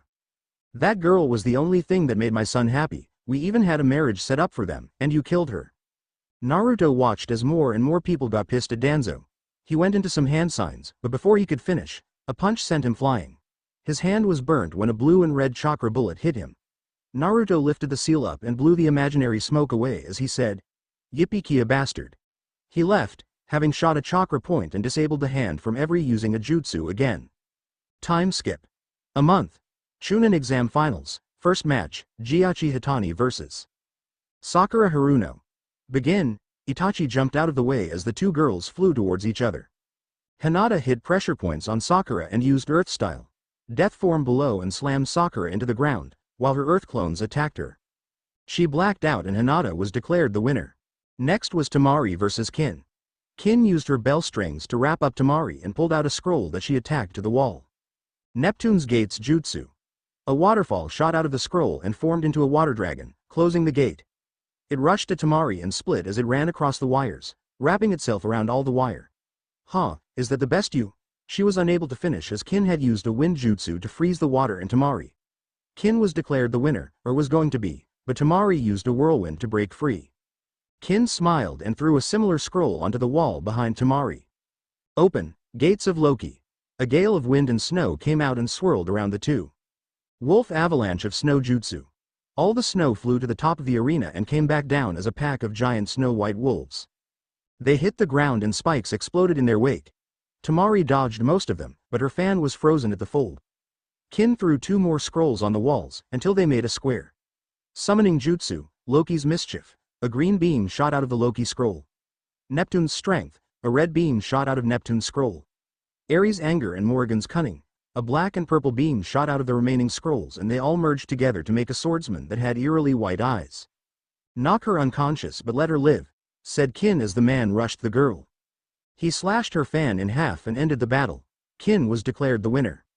Next Zaku fight the guy needing a tan and destroyed his jutsu stuff like ink and paper.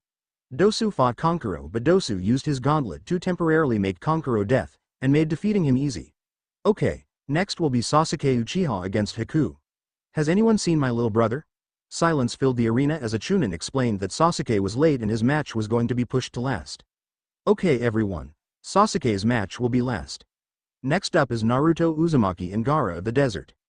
The two marched down the steps with all the other people were silent except the friends of Naruto, the ones who hadn't bet Gaara would win, cheered for him. They both got ready to fight as Itachi ran away yelling to begin. Gaara sent out his sand and Naruto used Trickster to easily dodge it. Gaara got mad after 15 minutes of Naruto dodging and sent out all the sand he had. Naruto was on the top of the wall watching. He smiled and put his wrist together while his were curved outward halfway and then curled in, think the Kamehameha from DBZ, to hold what was forming. Ultimate Gunslinger Attack. Dragon Bullet. A huge beam shot through the sand and formed into the shape of a dragon's head but stopped in front of him as Naruto laughed. It came back and went into Naruto's back, becoming chakra again. Hey Gaara, I don't know how high that sand can reach but I know how to beat it. I met a really powerful medic nin named Tsunade on my travels and she gave me some training. She taught me the chakra scalpel exercise and I used it as the base for this technique. Part of a family jutsu set. Wings of chakra suddenly shot out of his back, an arm made of red, blue, and silver chakra formed over his own and grew to a huge size. He got horns that twist outward to the sides and white flames sprang to life. Demon Devil Merge. Body Transformation Jutsu.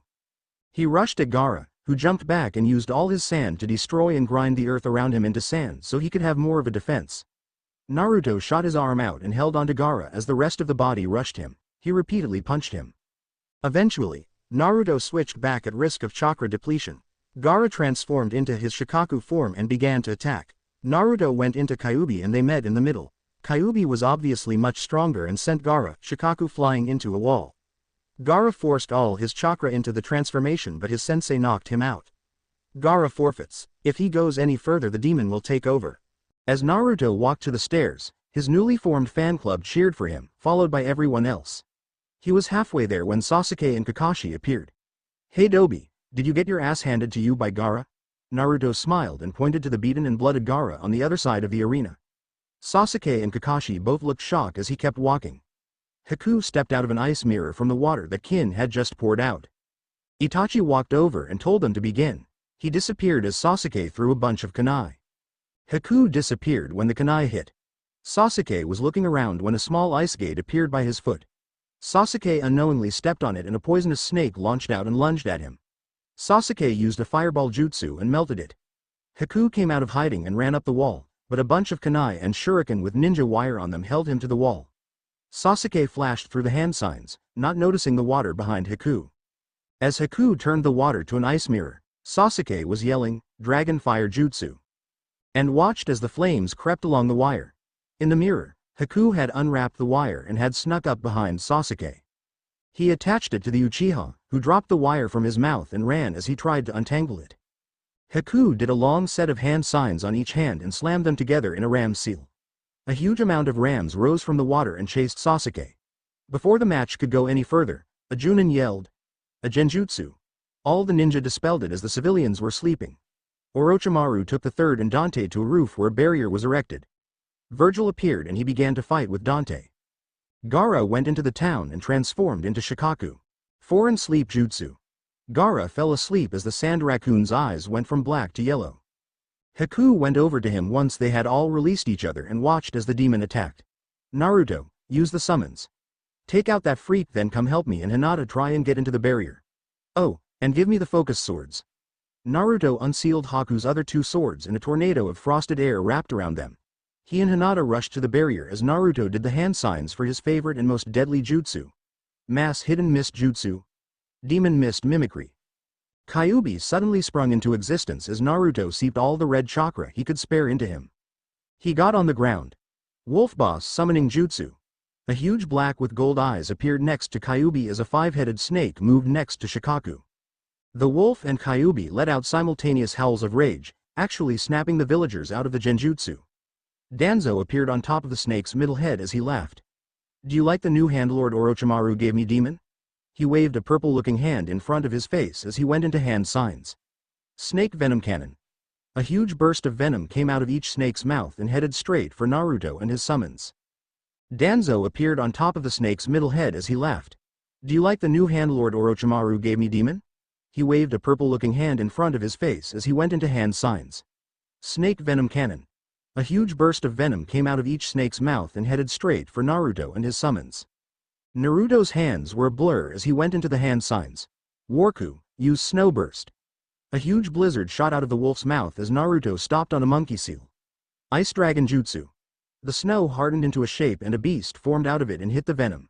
The wolf spoke up in an aged and knowledgeable voice. That was about half the normal strength. Did the demon devil merge really take that much chakra? Naruto nodded and watched as the huge tail on the back of the boss split into 9. What the hell? You're a tailed demon? No, I am a summons. The wolf and foxes tell how powerful they are by the number of tails. When the first person to ever sign the scroll summoned Kyuubi, he used his bloodline to make Kyuubi a real being. He went into hiding after he got away from Madara and eventually contacted your father. He tried to seal him inside the contract, but the seal put him inside you. So is Shukaku like that too? Yes, he was summoned and a sand priestess sealed him away. All the tails are like that. The highest number tails is 10, so if you ever encounter a 10-tailed demon you summon me and Kyuubi and we will stop them.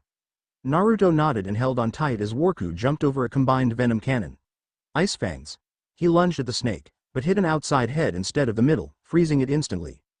Kyuubi and Shukaku circled each other and Naruto jumped onto his head so they could use conjoined jutsu. Kyuubi, I got a question for you. Gaara's sensei knocked him out to keep Shukaku from getting out, but Shukaku is attacking. How can that be? Kyuubi sent a chakra bullet to collide with the air bullet and used his tails to send Shukaku into the forest. Gaara's not allowed to sleep because his soul will decay partly if he does. When he was knocked out, Shukaku gave him his chakra which allowed him to change into Shukaku. With the foreign sleep jutsu, he let Shukaku take over and made the raccoon invulnerable to pain. You have to wake Gaara up if we want to win. He tossed Naruto back onto Worku who coaxed the snake into following him and Kyuubi to the forest. Worku sent an attack that looked like an ice version of Shukaku's air bullet. The snake moved away but the resulting explosion of ice spikes froze a second head. The snake was moving slower with the damaged and frozen head, so Naruto had idea. Hey Worku, how about we use a transformation jutsu and chop those heads off? I think I have enough chakra for it. Worku seemed to smile as he added a little chakra to Naruto's own and they transformed to a version of Naruto that had a katana. They rushed the snake and chopped off the frozen head and the other head that had began heavily bleeding. The Naruto panted for a few seconds and turned into the original in Worku. The snake let out a hiss of rage, pain, and confusion and began to thrash around. Naruto, I know you don't like using the Kekai Genkai, but we need that idea I gave you in the transformation. Naruto panted some more and nodded. His hands became a blur again and he stopped on Dragon Seal and clapped the hands together, then faced both hands in the direction of the tail as his hands moved next to each other, becoming a spade. His eyes glowed silver as a metal ting entered them. A huge halberd blade shot up from the ground and through the tail of the snake. Halberd blade, ignition jutsu. The sword burst into flames as the snake shook more and more, eventually throwing Danzo off. Orochimaru laughed as he flashed through hand signs. 2 coffins rose from the roof. A third coffin appeared as well, but the third buried a bunch of kunai and shuriken in it. Oh well, I never really liked the guy. I still have the first 2. I can work with just the Shodem and Nidame as the attackers. He plunged 2 kunai with seals on them into the heads, animating them. I never thought I would meet you 2 brothers again in such a way. I will send your souls back and most likely join you shortly. He said as he threw senbon, shuriken, kunai, and windmill shuriken at them. Mass weapon shadow clone jutsu. They multiplied into hundreds as a giant tree shot up into the air and caught them. The Nidame flashed through his hand signs and shot a blast of water that quickly became the maw of a giant shark. He jumped back and was about to begin his jutsu when his eyes widened in shock at what was behind Orochimaru, destroying his village. Orochimaru and the former Hokages turned to look at what had shocked the Sandame. A sadistic smile formed on the face of the snake Sannin as he saw Shukaku rise. Ah, I see you spotted Gaara's talent. And here comes Danzo on the 5-headed snake to help him. You villages, he was never able to finish as a huge mist flowed from Naruto's body and became the Kyuubi, then his surprise turned to rage and anger as he summoned a huge wolf with a fat tail and Naruto on top its head and sent an ice dragon at the venom. His rage went off the deep end as the wolf's one tail became 9, revealing his true power. You let that brat have his father's contract? What else of Minato's does he possess? They watched as they took the attack to the forest and Naruto cleaved off 2 heads. His anger became shock as a giant flaming halberd cut through the tail of his summon. He turned back to the now smiling Hokage as he watched the anger on his former student's face. He let out an evil laugh to rival Kyuubi's and summoned his king ape. Sarutobi, why are Kyuubi and Worku fighting Hydran and Shukaku? Naruto used a mass hiding mist to make Kyuubi and summoned Worku. Shukaku was formed from the sand his container had and Hydran was summoned by a bunch of sand and sound ninja. That's not the point. I summoned you so we could finally kill Orochimaru and help Dante in his fight." He motioned to the devil triggered Dante fighting his brother on equal ground. They rushed forward together and attacked the Nidaime and Shodem with all their force. Enma broke the Nidaime's jaw, making Orochimaru use a lot of chakra to sustain them. Sarutobi sent 3 explosive notes out and destroyed the bodies of his predecessors, giving him enough time to change Enma to his staff form and disarm Virgil momentarily. He now had Orochimaru cornered, or at least he thought. A snake launched out where his tongue should have been and a sword came out and blocked Sarutobi from finishing this. Zabuza and the 4 other swordsmen, along with Haku and Hinata, struck out and killed hundreds of enemies, but more took their place. They rushed the Anbu HQ that was under siege and destroyed the 3 snakes guarding it, allowing Anbu inside to get out and others to get their weapons. "Zabuza-sensei, I will finish the mission. You do your thing here," said Haku as a wave of arctic air sliced through an enemy. He took off towards the Hokage Tower to take the scroll. A teen with silver hair and wire-rimmed glasses took off towards the direction of Orochimaru and Hinata took off after him. Haku reached the tower and sliced down the enemies on the steps. He reached the room and pulled out an equally large scroll. He made 50 mist shadow clones and let them copy down the scroll as he defended them. The scroll took 15 minutes with so many and he used 2 bottles of water to make a demon ice mirror that could be used to send the scroll to the secret area they would collect it at later. He and the clones took off in every direction as he helped the Leaf Ninja. Hinata was wearing a mask to keep her identity secret but knew she had reached Chunin level. She rushed after Kabuto with her katana drawn as she activated her Byukugen. She waited for a good moment and jumped up, sending chakra through the blade and closing a chakra point. It opened back up as cells rushed it. Kabuto looked surprised at first but was happy for a challenge. After all, Lord Orochimaru had waited so long, he could wait a little longer. "I don't know what you look like under that mask, but I will cut it and your face open and take my leave," he said as a chakra scalpel appeared on each finger and slashed at her. She focused her chakra again as it surrounded the weapon, cutting through the chakra weapons with ease. Kabuto jumped backwards and smiled. He drew the black katana the Anbu he had switched clothes with had on his back and charged the enemy. The blades met in an explosion of sparks. Kabuto seized his opportunity and took off the mask, revealing Hinata with her Byukugen active. She smiled and made a one-handed sign. Her fingers curled into an O shape and a fireball jutsu rocketed out of her mouth. Kabuto was roasted and fell to the ground. She threw a kunai at the body of a leaf Anbu on the ground and hit it in the shoulder, making him end the charade as she rushed him. The Hyugas in the area watched in amazement as the heir to the clan that had supposedly been kidnapped attacked and cut up the right-hand man of Orochimaru. One snapped out of the trance and noticed one of them was missing. A blur came from behind them and Heishi Hyuga stood on the roof of a building opposite the fight. Hinata noticed her father arrive and lost her concentration. Kabuto cut her arm with his kunai and she once again rushed him. Her eyes glowed bright red instead of white and a bunch of seals appeared on the blade as it changed. The handle changed to white and had vein-like patterns like on the side of her eyes when the Byukugen activated that converged on the bottom of the hilt. The blade was a mix between gold and orange as Hinata swung it outward, shaking dust off it. Banius, sword of the Hyuga clan and maker of light. Heishi marveled as his daughter that couldn't even use the basics of the gentle fist wielded the legendary sword of his clan. Hinata held the blade in front of her chest, the blade pointed at Kabuto, in a two-handed grip. A bright golden swirl formed on the end of the blade as Hinata closed her eyes and sent wave after wave of chakra into the attack. Kabuto watched as the orb grew larger, but a kunai whizzing by his head snapped him out of it. He turned to run away, but the orb suddenly expanded to momentous proportion as it shot towards him. Sun Devil Shotgun. She yelled as it spiraled into him, scorching the area it passed over. Kabuto burst on impact, becoming ash. Haku appeared and asked what happened. "My clan's sword chose me as its last wielder. I used it to destroy the dead body Kabuto brought back, because he switched out with it at the last minute," she said before he could ask the question, then blacked out. The 10 Hyuga rushed to the boy holding Hinata. "Give me my daughter and you won't get hurt," said Heishi as they all switched into the most advanced gentle fist stance. "No, she chose to come to the village and is a Chunin now. She wants to stay, so she will." He stepped through the ice mirror he had used to get there and came out at the barrier where the 7 tried to break through. Naruto and Worku attacked Shukaku while they had the chance and the fox and wolf held down the raccoon as Naruto lunged and punched Gaara awake. He grabbed Naruto's hand and twisted it until he disappeared in a puff of smoke. Naruto used all the chakra he had left and appeared in front of Gaara, a chakra-enhanced punch making him fly through the sand and land on the ground below. Kyuubi faded away and Naruto's energy and stamina began to return. His wounds healed as he and Worku jumped into the air. Naruto used the forbidden jutsu on the scroll that he had hoped to not use so he could save the village he had turned his back on. His hands were a blur again as he fell. Halfway down, he jumped off the wolf head and a samurai clad in full armor appeared and had a battle with the snake. Naruto was in the middle, literally pulling the strings that connected to each part, like a giant puppet. Danzo jumped up onto the snake and used jutsu after jutsu to try and stop but all failed. With a rusty creak, the samurai's metal arm slashed his katana through the remaining heads, dismissing it. Danzo fell to the ground on his legs with a crack and fell over. Naruto dismissed the jutsu and walked over to the man. He drew the zanbato and beheaded the man that killed his best friend. He looked up at the sky and said, "I finally avenged you, Amy. I no longer hold a grudge against the Leaf Village."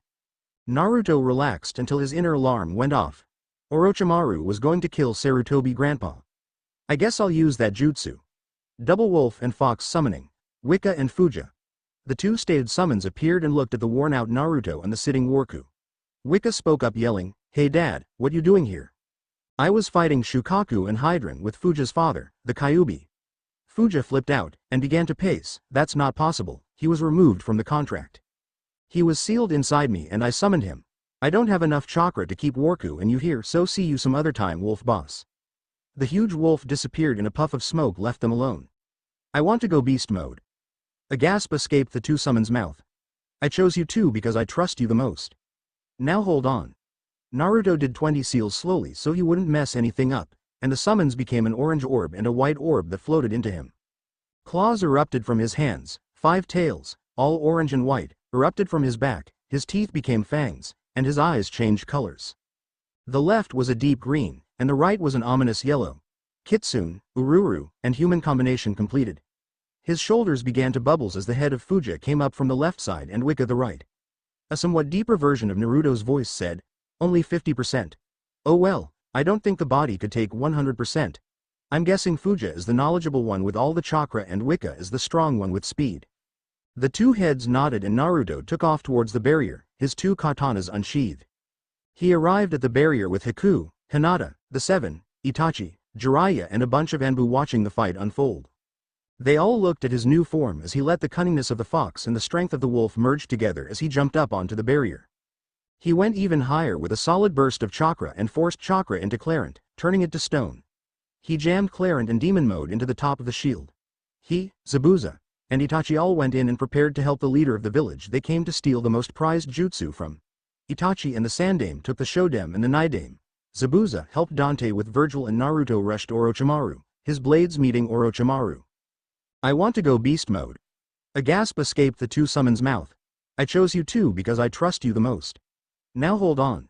Naruto did 20 seals slowly so he wouldn't mess anything up, and the summons became an orange orb and a white orb that floated into him. Claws erupted from his hands, 5 tails, all orange and white, erupted from his back, his teeth became fangs, and his eyes changed colors.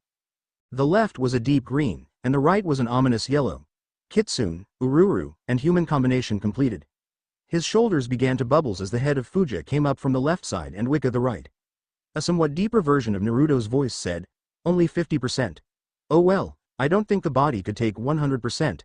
I'm guessing Fuja is the knowledgeable one with all the chakra and Wika is the strong one with speed."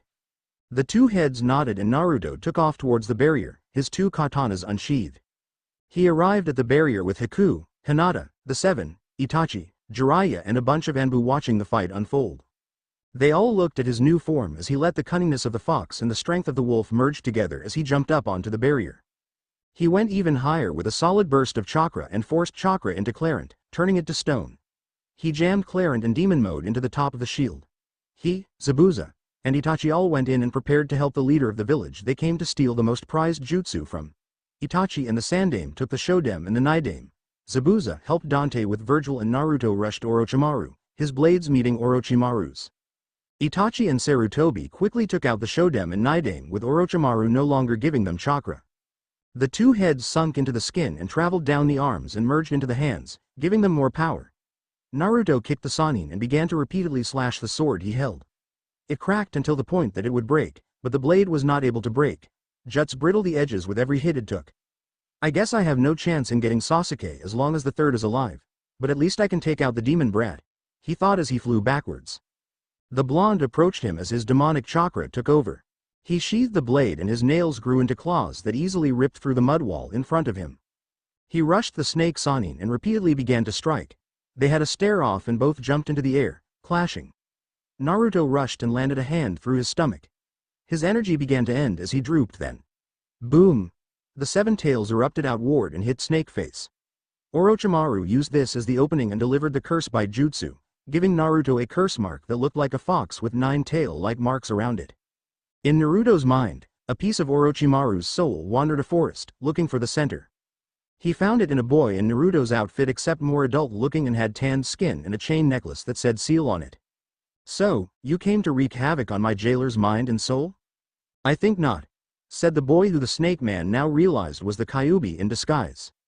Naruto and Minato appeared next to him in a flash of red, black, and yellow. Naruto and Minato spoke in the same eerie echo voice. This is our soul Orochimaru and you can no longer reside here. My body is not an apartment for demons, and if it were, you just got evicted. They pointed the gunslinger seal at him and a red and silver chakra blast sent him out of Naruto's body and back to his original body. Orochimaru shook uncontrollably as Naruto stood with the demon kitsune mark covering most over his body.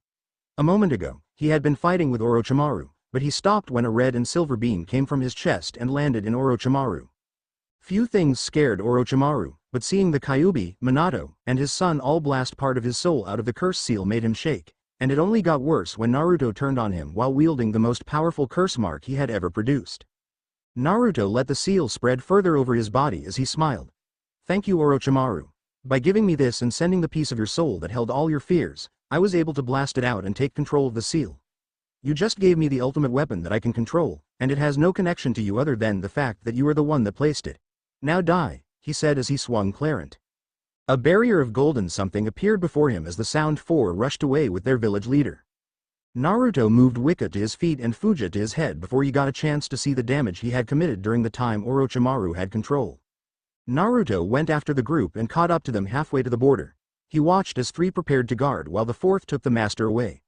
Naruto rushed pasted them at lightning swift speed after placing the genjutsu on Hirobu, Tayuya, and Kimimaro. He made dozen of mist shadow clones to take Sakin down as he went after Orochi as he nicknamed him. Naruto drop-kicked him to the dirt and pinned his arms to the ground by slamming both swords into them. He forced every bit of chakra he had into his hands and forced his body to 80%. He reached for the arms with an arm that had a blue energy arm about 4 times of a normal sized on surrounding it and brought a clone on either side. He pulled the arms out with the technique he named Demonic Fuin, which used Kyuubi's chakra with part of his seal to trap part of a person's soul. He pulled out both arms and part of each lung and trapped them in the clones, which disappeared, taking with them the arms. Goodbye Orochi. I hope you die a painful death, said Naruto as he flung the blood from the blades. He gave a half wave behind him and said, Thanks again Fro the curse mark, he said for what he thought would be the last time.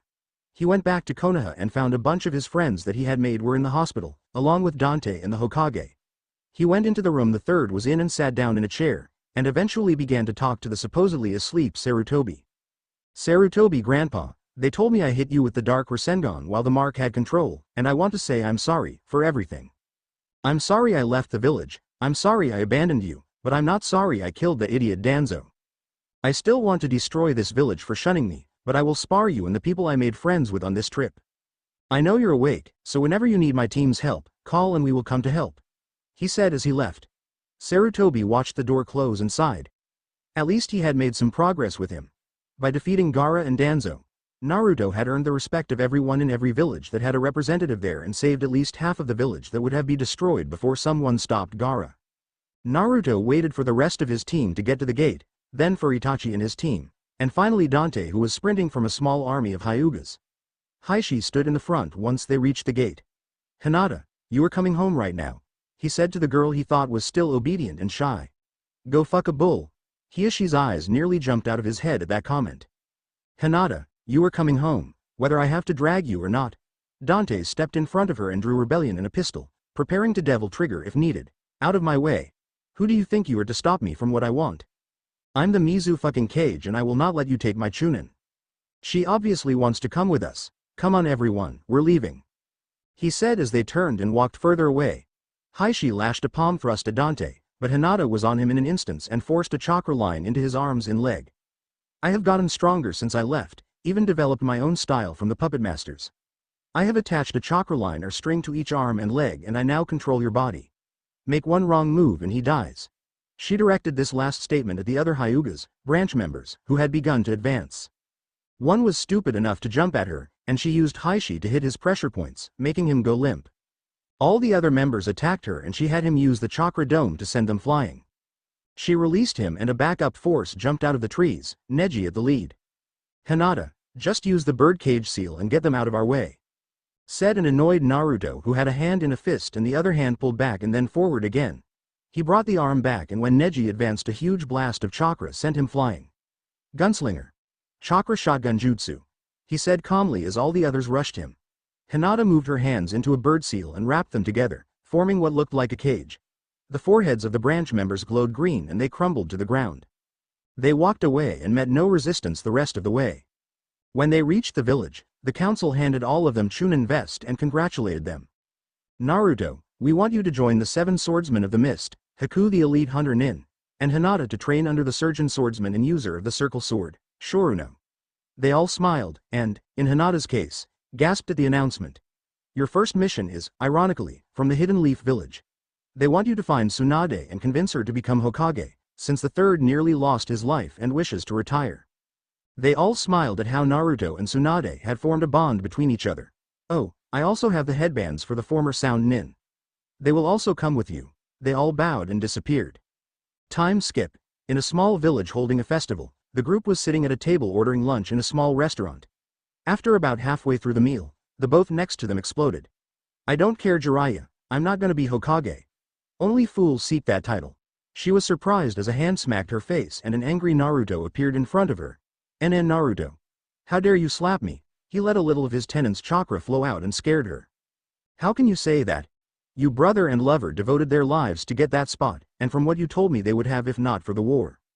That title is not the problem. The problem is you are too scared and stupid to realize you're afraid. Everything went deathly silent all of a sudden, even the people at the other tables were silent. I heard what Orochi offered you, but he was lying. He did it to your grandfather as well, but when the seal was removed, it revealed he had just put the appearance and knowledge of the first and second into some random body. Tsunade grew furious that Orochimaru had the balls to do that, but once she was done, he wouldn't have any at all. I'll tell you what kid, I heard you have Clarent in your possession. If you can unlock the demon inside its power, I will become the next Hokage. Deal? They shook hands as Naruto said. Deal, Granny Tsunade. BAM. Deal? Naruto shook her hand and said. Deal, Granny Tsunade. Bam, she hit him over the head and made a bump appear. Shizune and the others began to laugh at the squabble going on between the two, but then they backed up to the challenge. You know what, old lady? I don't think you are deserving enough to be the cage of even the weak leaf. I mean, even I could take you with only jutsu. Oh yeah, I'd like to see you try to kid. They went outside the restaurant and the waves of killer intent they sent out made the crowd move. They both drew a kunai and rushed forward. Naruto jumped over her as a clone blocked the attacks she sent. Shuriken clone jutsu. A bunch of the star-shaped metal buried themselves into the back of Tsunade, who became a chair as the real Tsunade landed a kunai into the back of the clone. Naruto put the kunai back in the pouch and smeared a small amount of blood on one of the seals. A puff of smoke quickly followed as Naruto stuck his hand in and pulled out a kunai with a somewhat wider blade. He smiled as he said, Hinata made these for our team. I'll show you what it does. He pressed a bottom hidden on the handle and the blade expanded to resemble a katana made from a kunai blade. He rushed at her and coated the blade in chakra as Tsunade coated her hands in her own chakra and increased the powers of the muscles, the chakra colliding with each other in a torrent of chaos. They moved to jutsus and every time Tsunade used one type of jutsu, Naruto would counter it with the opposite element. Not bad Granny Tsunade, but I have 2 techniques that you can't defeat. Weapon Beast. Gorilla Style. A bunch of weapons formed and began to form into the crude shape of a gorilla.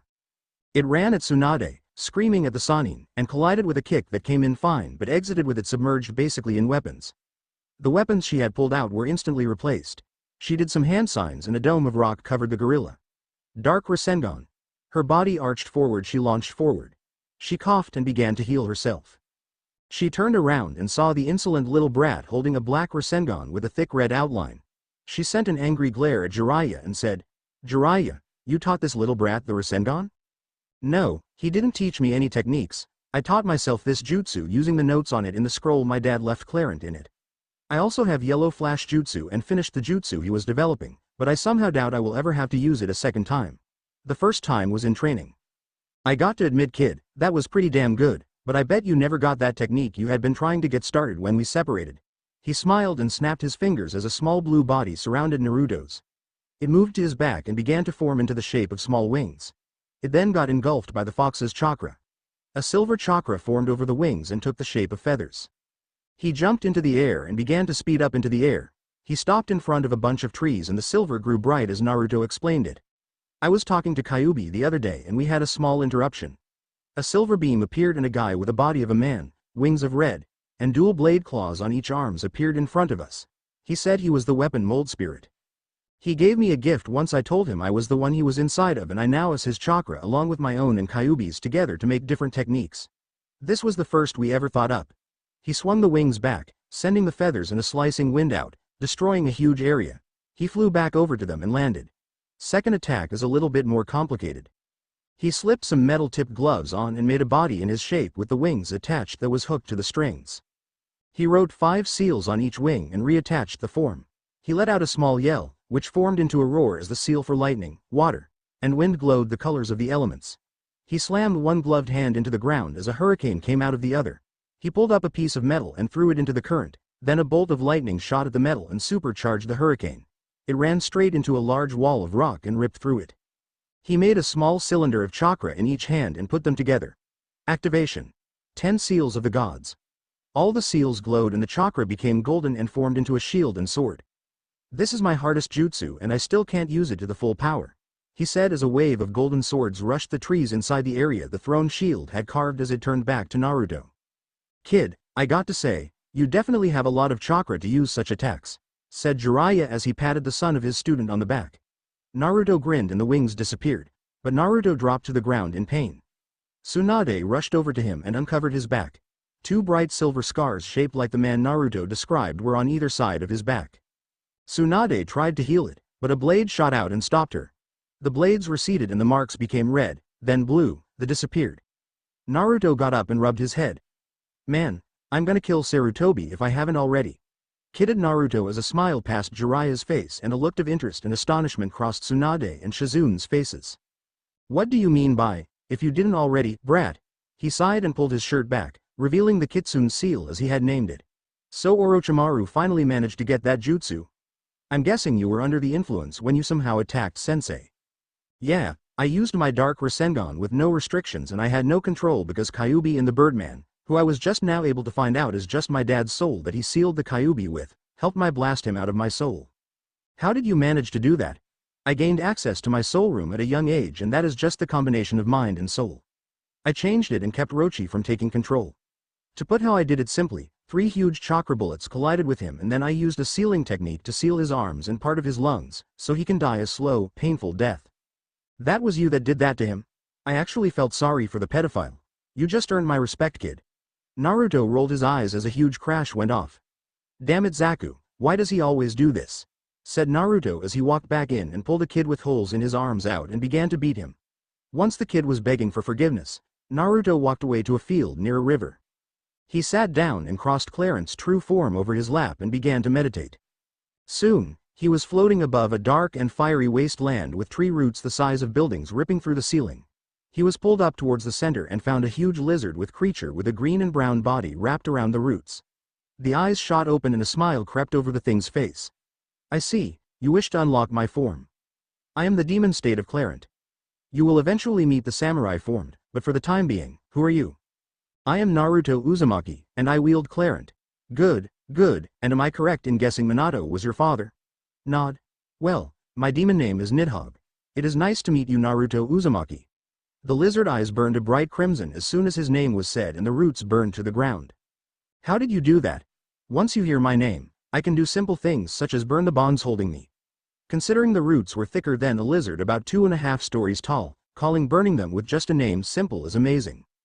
So, I know you most likely are getting tired of finding all these separate spirits in your body, so I will talk to Kyuubi, Minato and the samurai and we will bring you here when we have decided how we will change the soul room. Now, I made some changes to your physical form as well. Just think my name and I will answer if you need help. Goodbye. Naruto opened his eyes and walked over to the river, his jaw dropping at this reflection. His skin was tanned, his face and body had been covered in muscles, he was taller, his eyes had dots of red in them and his hair was longer. A thought struck him and he went behind a tree, and when he came out he was smiling a huge smile. He was smiling because his package was larger than before. He picked up the blade and a golden-orange flame came off it. Nidhogg, what do I do to use the sword's power? Say, burn the roots of the tree of life, Nidhogg. Burn the roots of the tree of life, Nidhogg. A deep red aura, deeper than the Kyuubi's, wrapped around him and cocooned him. It ripped open and the new Naruto stood there. He had a red tail like Nidhogg had, a set of claws longer than Kyuubi's, scales plated part of his body, and his leg muscles grew wider and stronger like a lizard's. Roots that had appeared around him receded into the ground as the stone blade ignited his arm as well. He swung the blade in a horizontal slash and an arc of fire shot from the blade. Naruto spun the blade above his head and placed it in front of his chest, still spinning. Nidhogg, release yourself from the roots. The dome of the thick roots appeared and Nidhogg appeared. Not too shabby, but eventually, you will learn to control the transformation. Now, for your training. Kakashi Hatake had decided to take Sasuke weapon shopping. Bad choice on Kakashi's part. Sasuke wanted one of every item so he could beat the Dobi who had brought his traitorous brother to the village, despite Kakashi telling him there was a limit. No, you obviously don't understand. I'm a Uchiha. Do as I say or else. Kakashi snapped and shut up Sasuke by hitting him with his Icha Paradise, so hard, a few pages fell out. You don't get it, do you? Naruto could take you down with one move like he did in Wave, and Itachi is considered a hero to all Anbu members because he stopped your noble clan from revolting and starting a ninja war. And if you ever speak ill of my former partner, or the son of my sensei, I'll hit you with more than a book. To say Sasuke was shocked was an understatement. He was mortified. First Kakashi hit him, then told him that his brother had killed his clan to stop a war and that the Dobi was the son of the fourth. He watched as Kakashi walked away after buying a new copy of his books.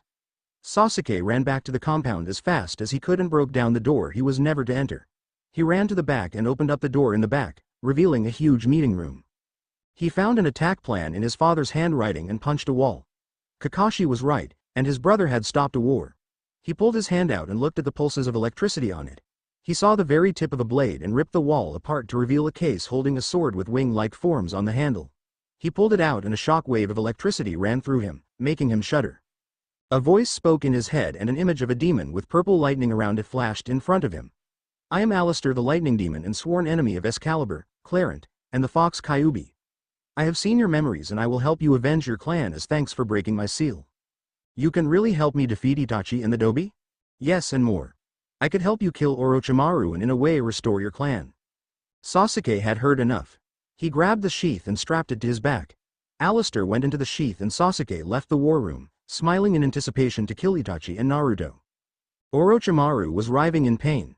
Then invasion had failed thanks to the blonde and his skills, but once Tsunade healed his arms he would kill Naruto. He hopped from branch to branch, his lungs giving him trouble.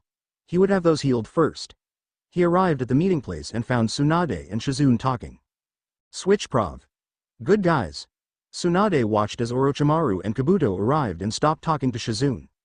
Orochimaru, I will accept your deal. Bring back my brother and Dan. Tsunade. I want you to heal my lungs and arms first so I can actually do the jutsu. Tsunade walked over to the snake man and a deep green glow swallowed his skin where his lungs would be. He felt his breathing getting easier and easier as she moved to his arms. A kunai landed in Orochimaru's shoulder and blood landed on Tsunade. Naruto and Jiraiya dropped to the ground and walked towards Orochimaru and Kabuto. Tsunade, I won the bet. I'll take my necklace now. Huh, not even Minato could do that. Now, leave so I can get Dan and my brother back. She growled at him as he smiled.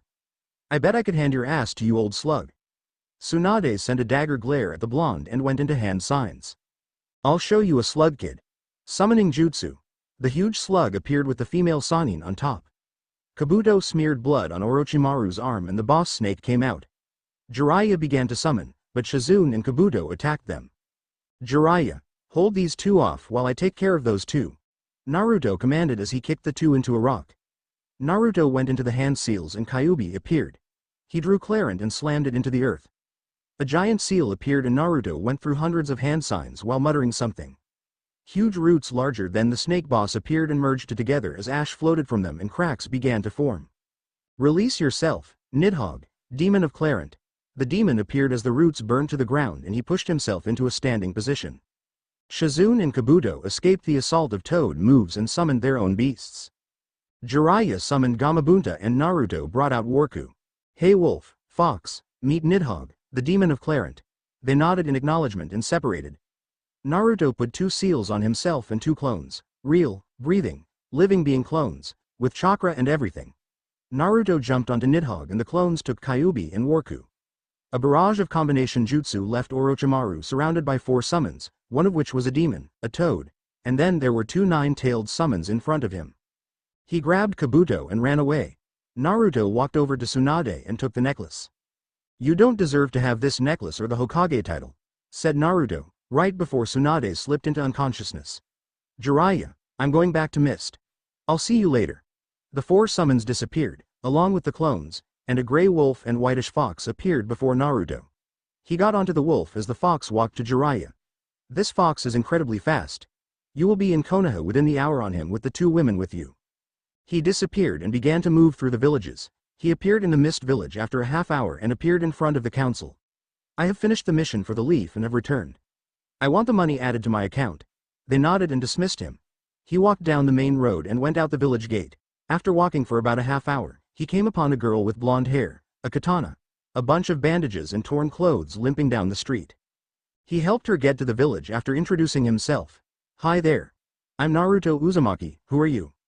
"Hello Naruto, my name is Isaribi. Nice to meet you. Could you help me get to the Mist village?" He nodded and they walked down the road, telling each other's history. It turned out Isaribi had been the subject of a bunch of tests Orochimaru wanted to have developed. She told him about her ninja skills and that she had the katana to hawk when she got to a village. Naruto helped Isaribi to the hospital and helped her to her room. As he exited the hospital, Zabuza and Haku walked by. "Hey Runt, what you doing here?" asked Zabuza as they approached Naruto. "I think I just found Hinata's replacement. Her name is Isaribi, she had some experiments done on her and she is half fish now. She knows a lot of water style and a few normal jutsu. With a little training, she would be perfect since Hinata has to spend all her time learning medical jutsu and circular sword style kenjutsu. We would have to have a trial run but we'll see. For now we have to go meet up with the Sound 3 so we can get the container." They jumped through the forest and about halfway there, Kin and Zaku appeared and told them Dosu had taken the scroll and run off. Naruto summoned a speed wolf and fox for all of them and they caught up with him easily. He had met up with some scientist and they were talking. Dosu was attacked by his former teammates while Naruto, Haku and Zabuza attacked the scientist. He was pretty easy till he became a fishman. "Do you like the transformation? I used the Isaribi girl to perfect it. I'll tell you what, if you can defeat my summons, I will give you the information needed to change her back." He summoned a huge blob of water and it attacked them. Dosu was having a better time. He dodged every attack Zaku sent at him. Kin was untying herself from a tree and Zaku was getting angry. Dosu snapped the gauntlet off, revealing an arm made completely from sound waves, along with the sound pieces under the bandages. "I'll finish you quickly with sound wave katanas." A bunch of katanas launched at Zaku. He was paralyzed and couldn't move. He closed his eyes and the sound of a weapon in flesh met his ears, but he didn't feel anything. He opened his eyes and saw Kin smiling at him as blood trickled from her back. She began to fall. But Zaku grabbed her and put her on the ground and looked at the man who did this. He focused his chakra into his arm tunnels for his new technique as the arms began to turn blue. He aimed them at Dosu who was watching the fight between the Blob and Zabuza's team. Sound Mist style. Ultimatum of the Rose Dragon. A small dragon and a rose show out of the cannons and merged together and grew. 3 more came out and merged to the original. Zaku jumped on top of it and clapped his palms together. He slowly pulled them apart as his face was covered in an eerie glow from the lightning orb in the center. He placed the lightning orb in the eye of the beast and held on tight as it came to life and rushed the surprised Dosu. The dragon flew at him and a wave of electricity surged through the mummy man's body as the claws collided with him. Zaku did an axe kick to him and sent a burst of energy right between the eyes. Haku was constantly freezing the water for the idea Naruto had. He said the fox had told him to destroy the spirit in the middle so he had Haku freeze the water which let him break through the body with a spinning motion and come out the other side with a jar with the small spirit in it. The blob fell as Naruto stabbed it with Clarent. "Right, my partner is dead so I need to be getting back to Lord Orochimaru. The information is in the tent over there." He left the area and they left with the information. Time skip. Tsunade woke up with Shizune asleep in the bed next to her own and rubbed her head. "So you finally woke up Tsunade. I was wondering when it would happen," said Jiraiya as she woke up a little bit more. "Naruto took your necklace by the way." He did after all beat your snail apart with the demon. I guess I lost fair and square, but what am I doing in Konoha Hospital? I brought you and Shizune here about an hour after the battle. Now, have you decided to become Hokage? No, Jiraiya. How many times do I have to say that? Luckily, I have someone in mind that could take my spot. She grabbed the bag she was carrying and pulled out a scroll, then tossed it to Jiraiya. It showed a portrait of a young man about 20 with red hair, blue eyes, just like Naruto's. That is Naruto's uncle Janji. Yes, this is the name of my character from Sword Academy if you have read it, and he owes me big time for getting him out of a village that wanted him dead. I thought Minato only had sisters. Kushina lost all her clan in the sickness. How is he related to Naruto? He is Kushina's brother who was out on a training trip for a year while the sickness ran rampant. He came to the Leaf the night Minato sealed Kyuubi and saw Madara capture Kushina. He was going to take Naruto with him, but he was so grief-stricken he forgot. So all this time Naruto had a family member. I don't believe it. Where is this guy Tsunade? I'll go get Naruto from Mist and we will head out. She shook her head and pointed out the window. Oh right, I guess I should stay and help with their construction, huh? Shizune and I will go get Naruto so you can stay here. I will take over Hokage duties to Sensei can relax for a little while and you will take over while I am gone. Do I make myself clear, pervert? Jiraiya sighed, but at the pervert remark he got mad, then he began to shake as Tsunade cracked her knuckles for emphasis.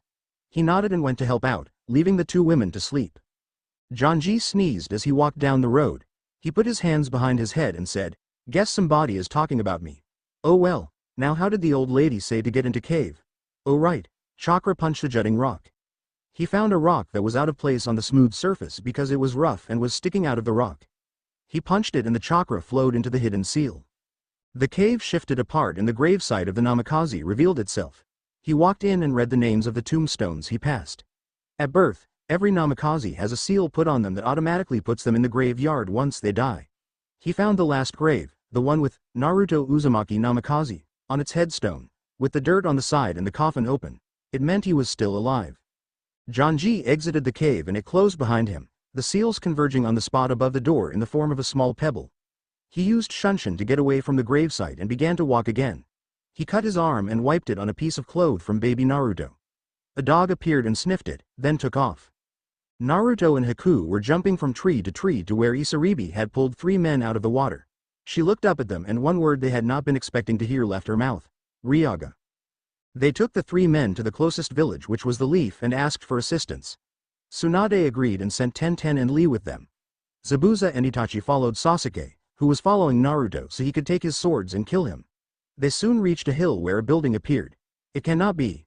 The curry shop of life, yelled Lee as he took off at top speed. They reached the building to see Lee hugging an old woman. Lee, it's good to see you, she said to him once she quit being dizzy. Lee kept looking behind her into the shop. Where is your son, old lady? She looked down, then turned and walked into the shop. She stirred some curry, SP, and said, he was accepted as Ryaga's apprentice earlier and has been gone for about 3 weeks. Don't worry, we will bring him back to you, yelled Lee. And then he added his catchphrase. And I will do it with the power of youth. Naruto leaned against the door and shook his head. He swung his Zanbato and sliced open the tree outside the door. And if you can't and he resists, we kill him and Ryaga, then take the swords back to the village. Everyone shot a weird look at Naruto as he went back outside with his team. Isaribi had a question that was bugging her for a while, so she asked it. Hey guys, I know Ryaga has a huge bounty in the bingo book, but that's all I know. What makes him so powerful? Naruto signaled for Haku to explain and he went to investigate an explosion that had just occurred and jumped away. Well, you know I use focus swords to attack with ice and freezing cold winds, right? Well, Ryaga uses focus swords to control lightning and thunder. What makes his so special is that they are made from focus ore, an indestructible metal that quintuples the power of the element and doubles as a summoning contract for elementals. We need to keep him from finding out about the contract or we're screwed. Man, that is a lot of info on one guy. Do you think we should go help Naruto out or would you rather stay here? As an answer, Haku plopped down onto the side of the hill they had found and pulled out a bento and began to eat. With Naruto arrived in the tree and found a man with a plant head fighting a man with blue skin and a sword wrapped in bandages. The blue skin guy spoke up and said, I was rejected from Akatsuki Zetsu, and I won't go back there, period. The plant man named Zetsu sent out a whip that was cut off and growled. You will come with me, please Kisame. It would be in your best interest, or I'll kill you, said Zetsu. Naruto put his palm flat facing the back of Zetsu and charged some black chakra. Demon Fire Missile Jutsu. The Black Chakra, Nidhogg's chakra, blasted out and burned the plant man, who became a log. Naruto jumped down next to Kisame. Who are you, kid? I'm not saying I'm not grateful, but I would like to know your name. The plant man came back with a boy with red hair and some kind of white tube in his chest. The name's Naruto Uzumaki Namikaze. Who are these guys anyway? A plant with a snake body shot out and Naruto used his Zanbato to cut it in half. The plant one is Zetsu and the boy is Sasori of the Red Sand. He has a bunch of puppets that are actually dead bodies, and even went so far as to turn himself into a puppet. Where exactly did you learn to use a Zanbato like that from? He cut a body in half as the two jumped back. I'm from the village hidden in the mist, and my sensei is Zabuza. We're here to kill Ryaga and take his blades back to the village. He used his Kekai Genkai to send a bunch of clammers and slice up some bodies wrapped in plants. Oh, so you were probably really good with Zanbato and suck at katanas. He smiled, but he dropped his jaw when he sent a black flame version of Nidhogg from the blade of Clarent and an ice tiger from the elemental katana. Naruto. Need any help with these guys? Naruto nodded and Zabuza appeared, followed by Itachi. Zabuza wiped blood down the blade and swung it out at the bodies, making a huge mist lion destroy the bodies. Zabuza Momochi and Itachi Uchiha of the Hidden Mist and Hidden Leaf. Never thought I would see you in place like this. Let's leave this place before. He got cut off as Zetsu and Sasori came out with Sasuke holding an electric blade. Naruto did a large amount of one-handed seals and huge black wings grew from his back, followed by a silver set of blades. Think the claw things Harpy's brother uses. From Yu-Gi-Oh I guess, and 3 red tails. Kisame, Itachi, Zabuza-sensei, you get rid of the Akatsuki members and I'll take out Sasuke. Sasuke growled and let the curse mark spread over him. Dobi, I have a curse mark, you can't beat me. Orochimaru made sure of it. Naruto let his own curse mark flood his body and smiled. Sorry duck ass hair, but mine is a lot more powerful than yours. You could maybe take me in second stage if I held back, but you were too weak to go second stage. Sasuke looked shocked, then all his chakra went into his curse seal and he changed. He got devil wings, horns grew from his head, and talons grew from his hands and feet. He looked like Alistair's true form, complete with the purple electricity floating around him. Here it comes Dobi, so look out for my attacks. Naruto and Sasuke flew at each other and collided. Naruto threw a punch charged with the 3 occupants of his soul's chakra and his own, sending Sasuke into the lake. He was pretty much screwed now. He came out of the lake dripping wet and started to charge his electricity, but since this was his first time using stage 2, he shocked himself. Back with the others, Zabuza had just cut the 2 in half to find they were rock clones. They went over to the exhausted Naruto and took him back to the shop. 1 week later, Naruto used his claws from the transformation to slice down the trees, then made some shadow clones to take the firewood back to the house. The others were all outside when he got back, telling him one of the men had gone to face Ryaga. He used his wings and took off after the man. He reached the building and found Ryaga about to attack the idiot. Ryaga, I demand you give me your swords and die. He drew his Zanbato and slashed at the crazed swordsman. Ryaga did 2 slashes. One to destroy the Zanbato and another to get rid of Naruto's wings. You may be Zabuza's student, but that sucked kid. I won't ever bother giving you a funeral. He sent a bolt of lightning, but it exploded when it made contact with a lance of ice and snow. Haku, Zabuza, Itachi, and the newest member of the group, Kisame, came out of hiding and took battle stances. A bunch of missing nin came out and attacked Haku, Itachi, and Kisame while Zabuza and Naruto fought Ryaga. Naruto went demon mode on his mother's sword and began to repeatedly strike his swords against Ryaga's. It began to rain and Naruto got soaked, giving Ryaga an edge. He shocked Naruto, making him black out. Zabuza looked between Naruto and Ryaga and let out a howl. He drenched his sword with his blood and swung it outward, making a huge pack of panthers, lions, leopards and cheetahs run at him. Ryaga sliced them apart with quick speed and turned on Zabuza. He sent a bunch of lightning at him and rushed forward. He stabbed the demon of the bloody mist in the stomach and pulled out the blade. Naruto had just stood up and watched this. Zabuza fell to the ground, his blood pooling around him. No, no, no, no, no.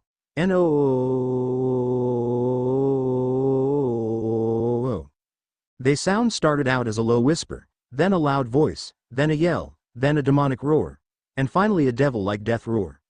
Naruto did hundreds, thousands of one-handed seals quickly and began his transformation. He grew giant talons, 10 tails grew from his back, 9 red, 1 black, black flames wrapped around his body in a hellish display, and huge versions of his claws appeared on his arm. He got giant red, silver, blue, and black wings and held a flaming broadsword in each hand. Ryaga, you better be ready to die, because I will kill you for what you have done to Zabuza-sensei. Now, die you fucking bastard. He dashed at Ryaga so fast the ground he ran on was scorched and everything from rocks to trees around him were blown apart. He began to slash Ryaga, then slammed his swords into the ground and began to repeatedly punch the unattached head of Ryaga until he broke all the way through the skull. Naruto, come here, quickly. Zabuza was calling for Naruto, so he changed back and made some clones to take him there. Naruto, my sword, I want you to have it. It was originally an Uzumaki heirloom, but when a Momochi married an Uzumaki, they had a son who got the sword.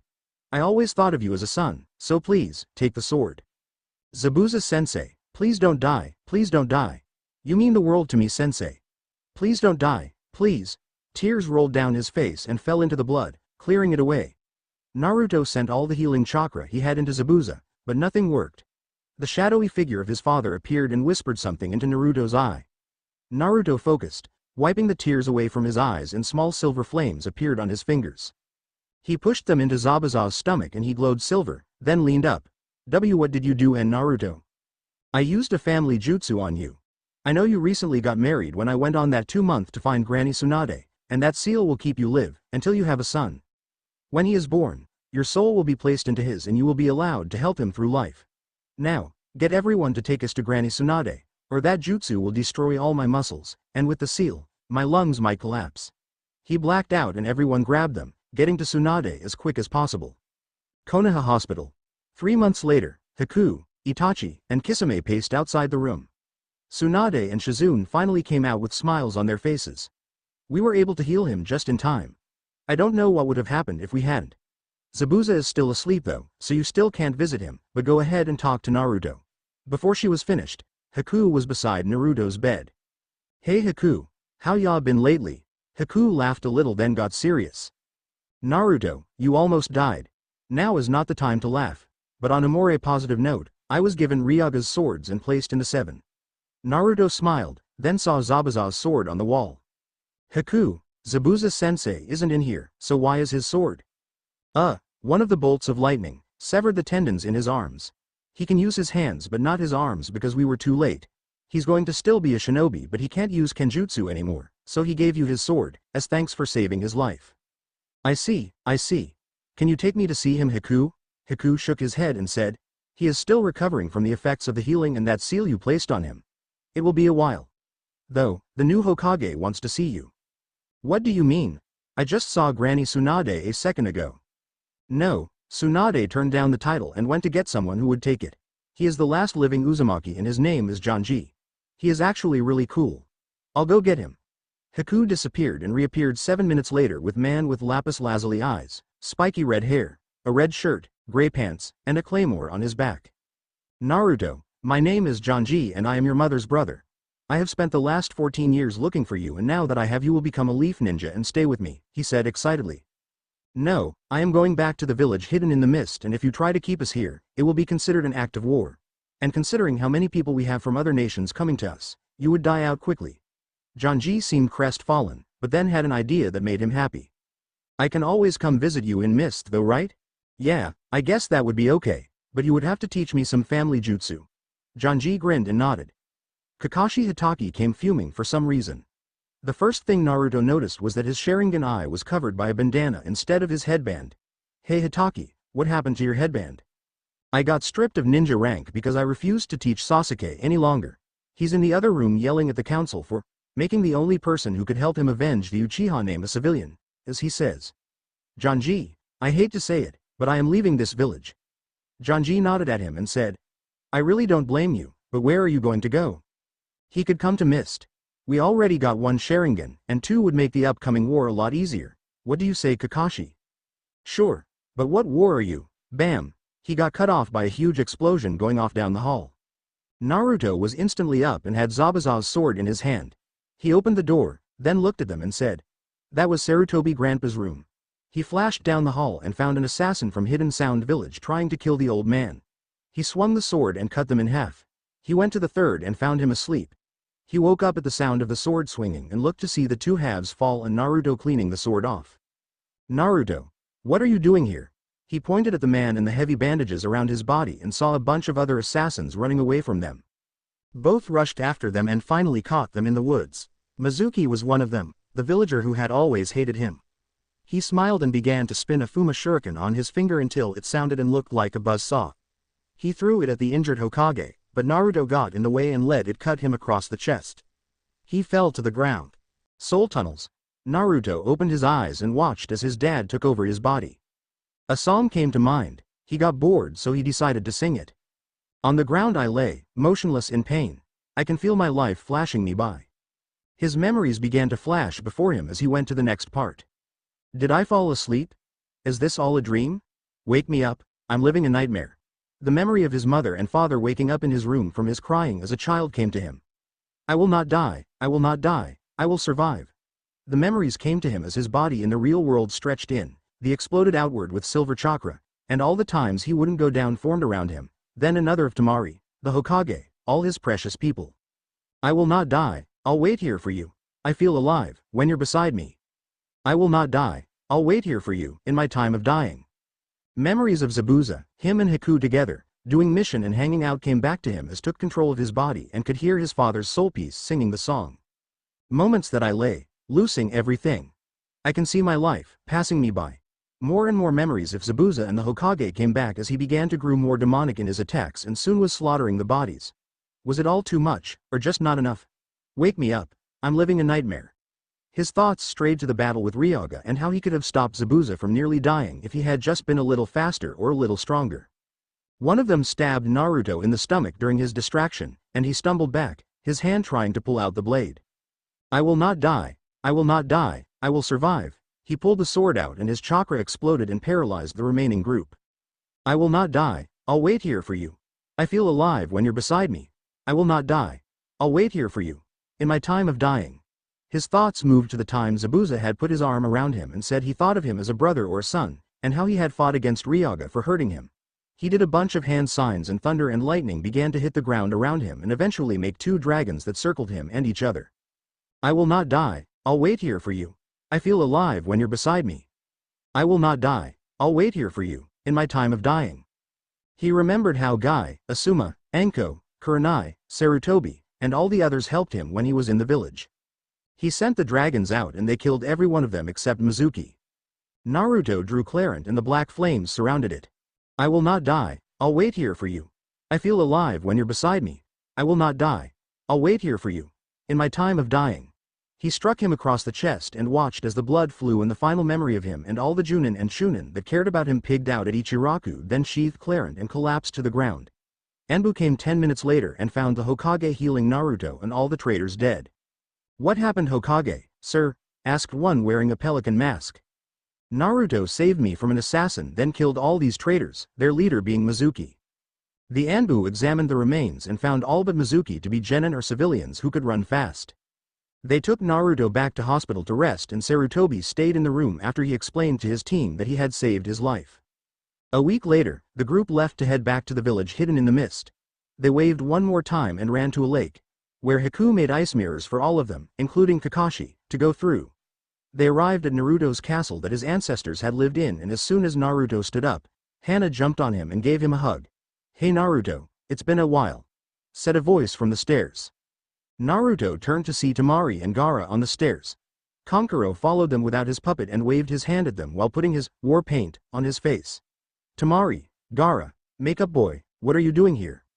We were assigned to come to the Mist Village for a year as a peace treaty while 3 Chunin from your village are in ours, said Temari as Gaara held Kankuro back with his sand. Cool, we can spend more time together. Temari nodded while blushing as Naruto put his arm around her and Hana's shoulders and went out. So what do you want to see first, Temari? I could show you the infinite whirlpool or the Mizukage fountains or we could teach you some advanced techniques like mist walking. How about we go see the whirlpool then the technique? They walked to the middle of the woods and a whirlpool soon was in sight as they neared a lake. What was so interesting about the whirlpool is that it was frozen in place by something.